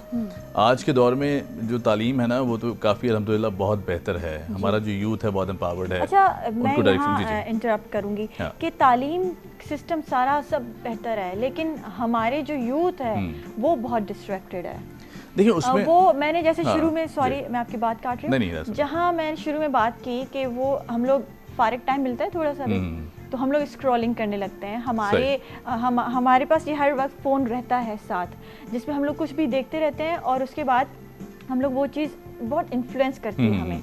तो अच्छा ये नहीं करना, चलो ठीक है, ये ज़्यादा कमा रहे हैं तो हम लोग भी शायद यहाँ से ज़्यादा कमा लेंगे, ये बहुत देख रहे हैं। हाँ, ये है इसकी, मैं वही बता रहा हूँ ना। एक तो जहाँ मैं चूँकि आई एम अ जर्नलिस्ट, तो मैं थोड़ी सियासी बात तो नहीं करूँगा खैर इनफैक्ट, लेकिन थोड़ी सियासी पोलराइजेशन जहाँ हमें दिखाई दी, उसने बहुत ज़्यादा डिवाइड हमारी यूथ को कर दिया। अब जो आपने सोशल मीडिया या आम दूसरे मीडियाज़ का किरदार है उसमें, वो भी बहुत अहमियत का हामिल है, क्योंकि हम लोग नेगेटिविटी को ज़्यादा प्रमोट करने लगे हैं। हम जितनी भी नेगेटिव या येलो जर्नलिज्म रहे, उससे दूर रहना ही हमारा की है कि हम इस चीज़ को बेहतर बना सकते हैं। यूथ जब मैं बात करता हूँ ना, तो मुझे बड़ी खुशी होती है कि दे आर वेरी एम्पावर्ड, उनको अपने राइट्स का पता है, उनको अपनी चीज़ों का पता है। But then again this is a very thin fine line, एक बहुत पतली बारीक लाइन है कि जिसको क्रॉस नहीं करना, इखलाकियात में रहते हुए, तमाम तर चीज़ों में रहते हुए। और जो स्टेट का नैरेटिव है ना, हुकूमत वक्त भरपूर कोशिश करती है कि वो किसी तरह यूथ को डायरेक्शन दे सके या उसको एम्पावर कर सके या वसाइल पैदा किए जा सकें। टेक्निकल ट्रेनिंग इंस्टीट्यूट्स हैं, बेशुमार चीज़ें हैं, लेकिन फिर अगर यूथ उस चीज़ को अपनाना नहीं चाहती या ना ले, तो मेरे ख्याल से ये बहुत बड़ा एक डिवाइड हमने खुद ही क्रिएट कर रखा है। And then again coming to your point, बड़ा ज़रूरी इसलिए है कि आपको अपनी डायरेक्शन का अगर नहीं पता ना, तो फिर मेरे ख्याल से the world is not open to you. अच्छा, अगर आपको अपनी डायरेक्शन का पता भी है, उसके बाद भी अगर आप 10 चीज़ें और भी सोच रहे हैं कि अच्छा मैं ये भी कर सकता हूँ, मैं ये भी कर सकता हूँ, अच्छा उसने पैसा कमा लिया यहाँ से तो मैं भी यहाँ से कमा सकता हूँ, ये आपको बहुत डिस्ट्रैक्ट करता है। बिल्कुल करता है। देखिए ये बुरी बात नहीं है, वैसे एक हिसाब से अगर देखा जाए ना, ये बुरी बात नहीं है। अगर किसी ने कमा लिया है और अगर आप हसद इस एलिमेंट में कर रहे हैं कि मुझे उससे बेहतर करना है, तो I think that's a very constructive approach. ये ना करें कि सिर्फ आप बातों की हद तक रहें कि उसने कमा लिया है, उसकी बुराई करते रहें सब जगह, या उसको डीफेम करते रहें जगह जगह, या उससे कोई इंतकामी सिचुएशन में आ जाए और खुद आप बैठे हुए खामोश कुछ नहीं कर रहे, एफर्टलेस। मतलब इसका ये हम लोग अगर पॉजिटिवली ये इसका सिनेरियो ये भी हो सकता है कि हम लोग अगर एक काम कर रहे हैं और हमने वो ये आगे चल के पता नहीं हम लोग उसमें सक्सेसफुल हो ना, तो बीच हम लोग पीछे 2-3 ऑप्शंस रखे हुए हैं। बिल्कुल यही है। हाँ एग्जैक्टली। नहीं देखिए, ऑप्शन रखना भी is not a bad thing. मैं सिर्फ ये कहना चाह रहा था कि ये बुरा नहीं है। देखिए, हसद अगर आप इसलिए कर रहे हैं ना कि मुझे उससे बेहतर परफॉर्म करना है, तो आई थिंक वो आपकी अपनी जो पर्सनालिटी है उसको buildup, that's a healthy competition. तो ये बड़ा ज़रूरी है, होना भी चाहिए, वरना सोसाइटी डेड हो जाती है पूरी। और जहाँ यूथ की बात आती है या लोगों की बात आती है, तो इस तरह का हसद करना कि अगर उसने किया तो मैं क्यों नहीं कर सकता, तो ये सोच आपके अंदर आ जाए अगर, तो आई थिंक फिर आपको रोक कोई नहीं सकता आगे बढ़ने से। और फिर आप एक दिन आएगा, यकीन करें कि आप उस शख्स से जिससे आपने इस मौजू को लेके हसद किया था, आप उससे कहीं गुना आगे ज़्यादा बढ़ चुके होंगे। And then that is the time कि जब वो रियलाइज़ कर रहा होगा कि ये शख्स कहाँ से उठा है और कहाँ चला गया है, ये इसकी एफर्ट्स हैं, तो फिर दुनिया बोलना शुरू करती है आपके बारे में। ठीक है, ऐसे ही है। अच्छा, एज अ जर्नलिस्ट आप माशाल्लाह इतना ग्रो भी किया है और आपको हम इतना माशाल्लाह देखते भी हैं टीवी पे एज अ होस्ट भी, तो क्या आपने सोचा था, क्या हुमैर साहब ने सोचा था कि मैं होस्ट बनूंगा, मुझे टीवी पे कुछ करना है, जर्नलिस्ट और ये सारी चीज़ें? क्योंकि जब हम बड़े हो रहे होते हैं, स्कूल जाते हैं, तो हमारे पेरेंट्स के डिफरेंट थॉट प्रोसेस होता है, हमारा डिफरेंट होता है। सही। आपका क्या था? अच्छा, मेरे केस में 2 चीज़ें थी। I always wanted to become a cricketer. मैं क्रिकेट खेलना चाहता था, मैंने खेली भी बहुत ज़्यादा। स्कूल लेवल से शुरू किया, फिर उसके बाद स्टूडेंट लाइफ से करते प्रोफेशनल फर्स्ट क्लास तक भी आए, फिर वहाँ तक भी खेली। बट मसला यहाँ आता है कि मैं वही बात करूँगा कि डायरेक्शन हमें नहीं पता होता बचपन में। हमारी ख्वाहिशात 10,000 होती हैं। मेरी ख्वाहिश थी मैंने फ़ौजी भी बनना है। अच्छा। मैं फ़ौज की तरफ से जाके क्रिकेट खेलूंगा। हाँ। ये भी मैंने एक दिमाग में रखा हुआ था, ठीक है ना। तो इस तरह की चीज़ें थी। बट देन अगेन हर मीडियम, हर चीज़ आपके लिए नहीं होती, ठीक है ना। अल्लाह का एक अपना प्लान होता है, एक अपना निज़ाम होता है। आपको जो डायरेक्शन है वो आपके दिमाग में कहीं ना कहीं एट द बैक सबकॉन्शियस में होती है कि मैं इवेंचुअली मेरा इंटरेस्ट क्या है। तो जो आपके इंटरेस्ट होते हैं ऑटोमेटिकली आपको रात के रास्ते पेव करना शुरू कर देते हैं। तो मैंने लिखना शुरू किया अपनी स्कूलिंग लाइफ में। I used to write for BBC Urdu और बाकी प्लेटफॉर्म्स के लिए। तो वहाँ से मुझे पता चला कि I am very good at writing, मुझे लगता है कि मैं कर सकता हूँ, ठीक है। तो फिर then I started pursuing career. Dawn अखबार से मेरा सफ़र शुरू हुआ एज अ न्यूज़ राइटर। फिर उसके बाद करते करते करते डिफरेंट प्राइवेट चैनल्स के साथ फिर टीवी की तरफ आ गए, and then behind the camera as producer, executive producer मैंने कोई 12-13 साल काम किया। माशाल्लाह। और उसके बाद हमारे एक मोहसिन हैं, केयर टेकर गवर्नमेंट में इंफॉर्मेशन मिनिस्टर पंजाब भी रहे, ही वॉज माई बॉस। उन्होंने कहा नहीं आप होस्टिंग करें, come towards screen, you are a screen face और आप इधर आए। तो वो करते करते करते एक आपको पता ना एक जर्नी ऐसी होती है जो इवॉल्व कर रही होती है। एग्जैक्टली। तो अब मुझे आगे लगता है कि fine I was good for this thing, मैं कर सकता था ये। मैंने ऑब्वियसली अप्स एंड डाउन्स आते हैं लाइफ में, और हर शख्स जो है वो स्ट्रगल कर रहा होता है। आप बैठी हैं, आपने काफ़ी स्ट्रगल की होगी, मैं बैठा हूँ, मेरे एक पीछे लंबी स्ट्रगल की लाइन है। तो at the end of the day आपको वो स्ट्रगल याद रखनी चाहिए। फाइनली आपने पीटीवी नेशनल जब ज्वाइन किया, पीटीवी न्यूज़ सॉरी जब ज्वाइन किया, तो क्या आपका मतलब कभी सोचा था कि माशाल्लाह पीटीवी न्यूज़ पे हम एज अ जर्नलिस्ट और इतना ज़बरदस्त प्रोग्राम जो आप कर रहे हैं, क्या आपका थॉट प्रोसेस था, किस तरीके से लेके चलना है? क्योंकि एक प्रोग्राम के पीछे ना, क्योंकि आप माशाल्लाह प्रोड्यूसर भी रह चुके हैं, एक प्रोग्राम के पीछे पूरी टीम होती है, डायरेक्टर भी होता है, प्रोड्यूसर भी होता है, फिर होस्ट की अपनी एक एफर्ट होती है। हाँ जी। किस तरीके से लेके चलते हैं? अच्छा, पीटीवी की जब बात आती है ना, तो बचपन से मैं जर्नलिस्ट नहीं भी था, स्टूडेंट लाइफ में थे, तो बचपन से जब पीटीवी का एक करिश्मा और एक चार्म है ना, वो हर पाकिस्तानी के दिल में आज भी है। ऐसे ही है। हम जब बात करते हैं पीटीवी की, इट्स अ ग्रेट इंस्टीट्यूशन, इससे बड़ा इंस्टीट्यूशन है नहीं। बिल्कुल। चाहे सहाफ़ी के लिए हो, एंटरटेनमेंट इंडस्ट्री के लिए हो, चाहे किसी भी इंडस्ट्री के लिए हो, सोशल सामाजिक कारकुन कोई भी आए, उनके लिए ये एक प्लेटफॉर्म है जहाँ आके वो सीख सकता है, वो अपने आप को मनवा सकता है, उसे पूरा पाकिस्तान नहीं दुनिया भर में देखा जा सकता है। सो स्टेट टीवी का जो चार्म है ना, उसके मुकाबले में प्राइवेट मीडिया दूर दूर तक भी कहीं दिखाई नहीं देता जी। इस लेवल तक नहीं पहुंच सकता। ठीक है, तो जो स्टेट टीवी के साथ काम करना है, this is again one of the honours, एक बहुत बड़ा ऑनर होता है जी। बिल्कुल। You are also working on the state TV, PTV national पे, मैं पीटीवी न्यूज़ पे काम करता हूँ। और यकीन करें, रोज़ जब उठ के घर जाते हैं, यानी शो करने के बाद जब घर जाते हैं, तो एक बड़ा अच्छा एहसास होता है कि मैंने नेशनल टीवी पे बैठ के हमने हुकूमती नैरेटिव की बात की है, हमने बात की है आवाम की बात की है, हमने बात की है कि अच्छाई किस तरह आ सकती है। वो सारी चीज़ें पीछे छोड़ देनी चाहिए हमें, कि जिसमें पोलराइजेशन है, जिसमें बुराई है, जिसमें बुरे एलिमेंट्स हैं। ठीक है ना, हमेशा हमारा काम है कि हमने अपनी स्टेट को प्रोटेक्ट करना है, और जो स्टेट का नैरेटिव है वो हमने अपने पाकिस्तानियों को बताना है। हमारे बड़े खूबसूरत लोग हैं और बड़ा खूबसूरत मुल्क अल्लाह ने में अता किया। तो I think this is one of the wonderful feelings, state TV पे काम करना। मेरा भरपूर इरादा जब तक पीटीवी को मेरी सर्विसेज हैं, I keep providing my services to PTV इंशाल्लाह। और हम तो आपको देखना चाह रहे हैं, और एज अ जर्नलिस्ट, अच्छा कभी सोचा है कि मैं जर्नलिज्म से बाहर कभी एक्टिंग और आर्टिस्ट एंटरटेनमेंट की साइड पे जाना है? I did have a couple of opportunities मिली, बट देन अगेन दो चीज़ें होती हैं यहाँ पे, करने को कोई प्रॉब्लम नहीं है, इंसान कर सकता है, पर मेरा हमेशा फोकस ये रहा कि मैं अपने करियर के साथ या अपनी डोमेन या जॉनर ऑफ जैसे जर्नलिज्म है, आई एम अ जर्नलिस्ट, मैं उसके साथ जस्टिस करूँ। जस्टिस करने से मुराद ये है कि I want to focus on my line only. Again जो हमारा टॉपिक था ना, फोकस करने का, टॉपिक था, हम वहीं पे अच्छा, दरमियान में before coming to PTV I even stayed jobless for a couple of good reasons. मैं लाहौर में एक चैनल के साथ प्राइवेट में छोड़ के आ गया, मुझे कराची आना था, मैं कराचीआइट बाय बर्थ, मेरी फैमिली यहाँ पे, तो देन अगेन मुझे छोड़ के आना पड़ा, और फिर उसके बाद मैं I stayed jobless for a good couple of 1.5 year. मैंने फोकस नहीं छोड़ा, आई नेवर, मेरे पास और भी थी, देखिए I belong to a family के जहाँ कोई ज़्यादा रिसोर्सेज नहीं थी, ठीक है ना, बड़े मुश्किल हालात में आंख खोल ली। फिर उसके बाद करते करते करते सारी चीज़ें बनाने के बाद, खुद करने के बाद, अल्लाह ने बहुत ज़्यादा, अल्लाह पाक ने इतना साथ दिया कि I can't even thank him. तो बात यहाँ आ जाती है कि फोकस रहना बहुत ज़रूरी है। तो मैं अपना फोकस कहीं डीरेल ना हो जाए, मैं एक्टिंग की तरफ चला जाऊँ या मैं कहीं और चला जाऊँ, तो शायद मैं इस प्रोफेशन के साथ जस्टिस ना कर पाऊँ।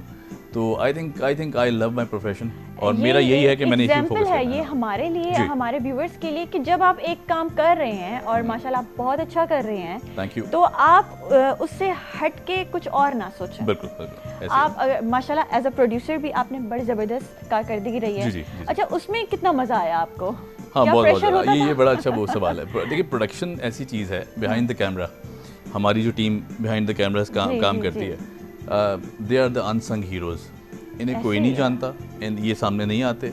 हमारे कैमरामैन हैं, हमारे मेकअप टीम है, हमारी प्रोडक्शन टीम, हमारे आउटडोर ब्रॉडकास्टिंग टीम है, हमारे पैनल पे बैठे हुए लोग हैं, हमारे जो हेड्स होते हैं, प्रोड्यूसर्स और executive producers, they are the real heroes.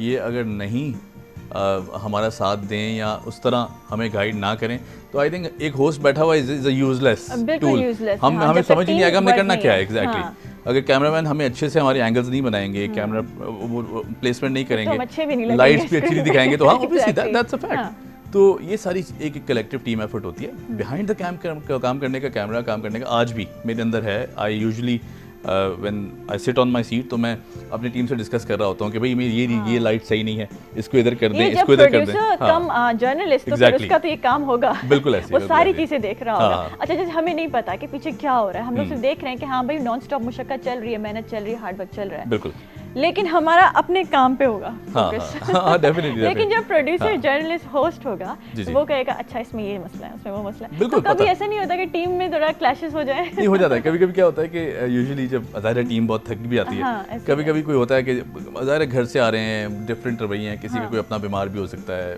कोई गुस्से की कैफियत भी हो सकती है, 100 मसले हो सकते हैं। तो वी रियलाइज दैट। मेरी हमेशा एक आदत रही है कि मैंने अगर कोई बात मनवानी भी, किसी से करानी भी होती है, तो बड़े प्यार से, and I think my team seconds that. मेरी आदत नहीं है कभी गुस्सा कर देना। यूजुअली होस्ट करते हैं, ये गुस्सा कर दिया, भाई ये क्यों नहीं है, मुझे इस तरह चाहिए, इस तरह चाहिए। नहीं, this is not the case. ये हम सारे बराबर हैं। देखिए हमारा मज़हब भी हमें यही कहता है, हम सब बराबर हैं, ठीक है ना। तो हमें उस बराबरी को रखते हुए अपनी इज्जत खुद करवानी है। बिल्कुल, जैसे ही आप अभी माशाल्लाह स्टूडियो में एंटर हुए तो मैंने देखा वो सब माशाल्लाह, जैसे ही सारा पूरी टीम आपके साथ आपके सामने आई और आपसे मिली, और आप जिस तरीके से आपका जेस्चर था उनके साथ, I loved it. Thank you, बहुत शुक्रिया। अच्छा, हम लोग अब थोड़ा हमारा लिटरेसी, वो फाइनेंशियल लिटरेसी बड़ी ज़रूरी होती है अब, क्योंकि जो दौर चल रहा है, जो पूरी दुनिया में इन्फ्लेशन चल रही है, मैं तो कहूँगी बच्चा भी है ना अगर घर पे आपका, तो उसको भी आप ये लिटरेसी ज़रूर देते हैं, फाइनेंशियल लिटरेसी। बिल्कुल। अच्छा, हमारे यहाँ मैं आपको बताऊँ ऑनेस्टली, फाइनेंशियल लिटरेसी पे ज़्यादा काम नहीं हुआ। काम इसलिए नहीं हुआ कि हमने तालीम पे तो फोकस किया, कहीं ना कहीं हमने बच्चे को पढ़ा देना है। पेरेंट्स, वालिदैन भी कहते हैं हमने बच्चे को पढ़ा देना है। Very good, that's the wonderful basic approach. उसकी काउंसलिंग कौन करेगा? हाँ एग्जैक्टली। पढ़ने के बाद अब वो पढ़ लिख गया है, ठीक है, अब वो बच्चा क्लूलेस है कि मेरे पास अगर एक सेट अमाउंट ऑफ मनी है, अब तो पैसे होते नहीं है, ठीक है ना, स्टूडेंट लाइफ के बाद पैसे नहीं होते, लेकिन चलिए अगर कहीं पैसे, थोड़े पैसे वालिदैन ने दे दिए या कुछ दे दिया कि अपना कारोबार शुरू कर लें या कोई प्रोफेशनल करियर अपनाएं, तो हमें देन अगेन मैनेजमेंट नहीं आती। मैनेजमेंट क्या है, फाइनेंशियल लिटरेसी क्या कहती है कि अगर मेरे पास 1 लाख रुपया है और मैं उस 1 लाख रुपये से मुझे बजटिंग भी करनी है, मुझे इन्वेस्टमेंट भी करनी है, मुझे प्रपोजल भी रेडी करना है, मुझे उसके बाद दीगर चीज़ें प्लान करनी है, और मेरे लॉसेस भी हैं। एक चीज़ जो हम कभी नहीं सिखाते किसी को कि अगर कारोबार करने जा रहे हो ना, तो इसमें सबसे जो प्राइम चीज़ है वो आपको लॉस भी हो सकता है। आपने 1 करोड़ लगाया तो ऐसा नहीं हो सकता आपको 2 करोड़ के आप मकरूज भी हो सकते हैं, ठीक है। तो इस चीज़ को हमें सिखाना बहुत ज़रूरी है कि फाइनेंशियल लिटरेसी में जो सबसे ज़्यादा अहमियत रखती है ना चीज़, वो ये है कि मैनेजमेंट और लॉसेस, इन दोनों का जो कोलैबोरेशन है, मर्ज करने का, अगर आपने ये सब्र इख्तियार कर लिया तो आई थिंक बिजनेस को आपको फ्लरिश करने से रोक नहीं सकता। ये पढ़ाना बहुत ज़रूरी है, हम नहीं पढ़ाते। अच्छा, फाइनेंशियल लिटरेसी के लिए ये भी बहुत ज़रूरी है कि आप बच्चे को सिर्फ बिजनेस नहीं, बल्कि अगर वो कोई किसी प्रोफेशन में है तो उसके लिए भी आप उसको लिटरेट करें। भाई अगर वो कमाई करके घर ला रहा है, अगर वो कमा के एक जॉब करता है, लिमिटेड रिसोर्सेज हैं, एक लिमिटेड सैलरी, और अगर वो घर ला रहा है, तो उसको पता होना चाहिए कि मेरे इतने बिल्स के बाद, इतने एक्सपेंडिचर्स के बाद मैंने इतनी सेविंग करनी है, मैंने ये पैसे यहाँ लगाने हैं, मैंने इस तरह लगाने हैं। तो ये सारी चीज़ें इस फाइनेंशियल लिटरेसी, हर बंदा तो कारोबार नहीं करता, हर बंदा नौकरी भी नहीं करता। यहाँ कोई ऐसे भी लोग हैं जो घर बैठे भी कमा रहे हैं ऑनलाइन डिजिटल प्लेटफॉर्म। ऑनलाइन कितने काम है। पैसे की मेंटेनेंस करनी आनी चाहिए, मैनेजमेंट करनी आनी चाहिए। You have to maintain your resources, जो कि पैसा है उसको किस तरह बढ़ाना है, और उसकी मैनेजमेंट, यूटिलाइजेशन किस तरह करनी है। ये बेसिक चीज़ है जो आपको फाइनेंशियल लिटरेट करती है। यहाँ पे मुझे एक बात याद आती है, मैं अपनी सोसाइटी में ये देख रही होती हूँ कि हमारे यहाँ अगर आपके पास थोड़ी एक अमाउंट भी है और आप कहीं बिजनेस में लगा रहे हैं और आपके पैसे डूब जाते हैं, तो फिर ये होता है कि भाई सर पकड़ के बैठ जाना है, मायूस होना है, डिसअपॉइंटमेंट में चले जाना है। इनफैक्ट वो बंदा सुसाइड तक करने को तैयार हो जाएगा। ऐसे है।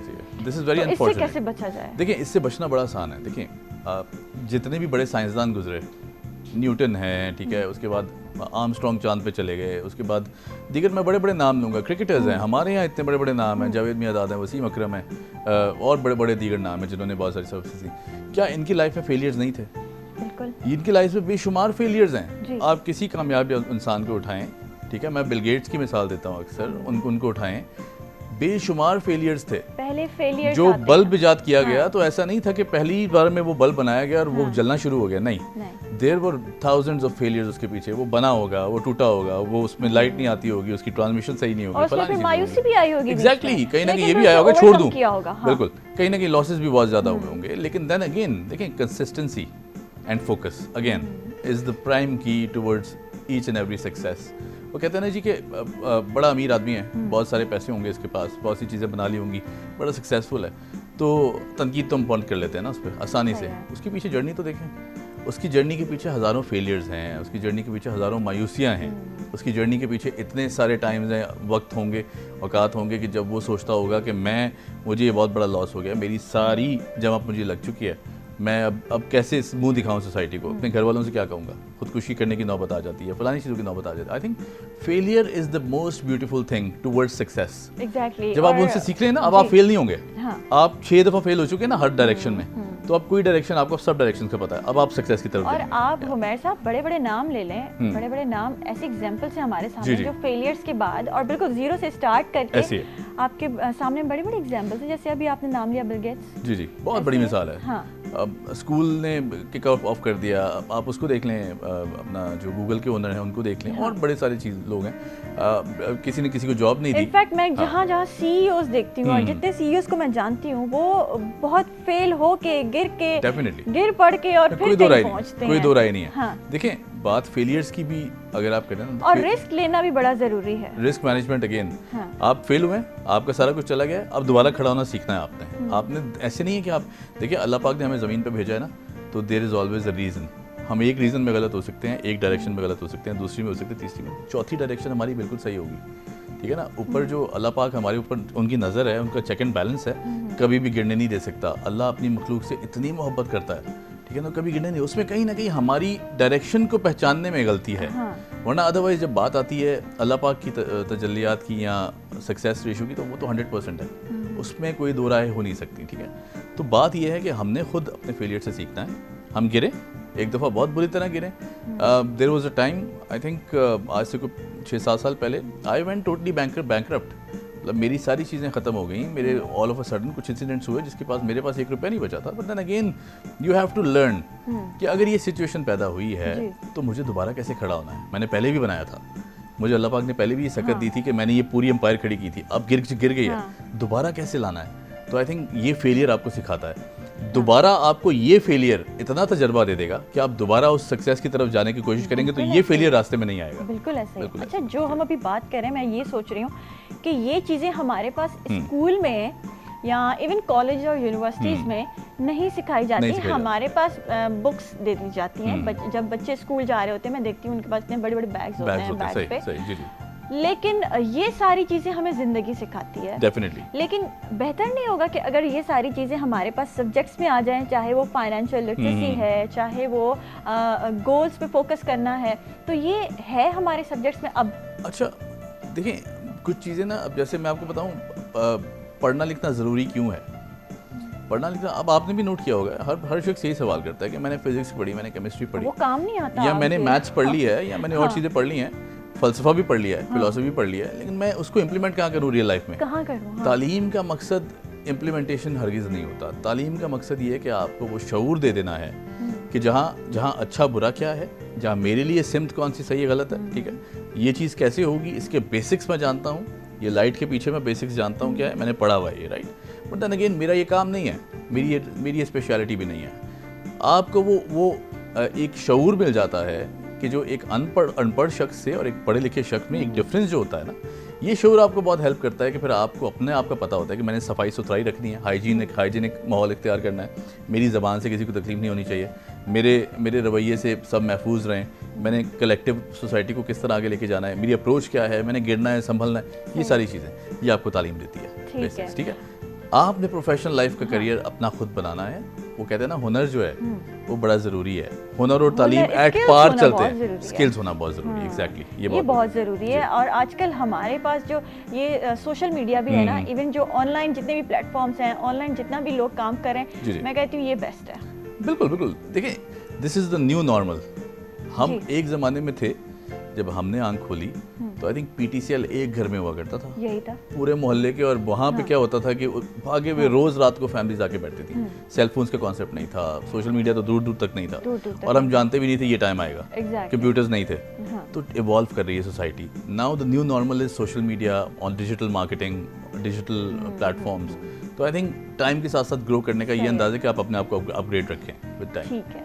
अच्छा, लास्ट मैसेज आपके फैंस के लिए, हमारे तमाम व्यूवर्स के लिए कोई अच्छा, देना बहुत चाहेंगे? बहुत प्यारे लोग हैं, यकीन करें। जी, बिल्कुल। बहुत प्यारे लोग हैं हमारे, बहुत इज्जत देते हैं, बड़ी रिस्पेक्ट करते हैं। कोशिश मेरी एक हमेशा बीइंग अ जर्नलिस्ट मैं रिक्वेस्ट करता हूँ कि एक छोटा सा काम हमें करना है, नेगेटिविटी से दूर रहें।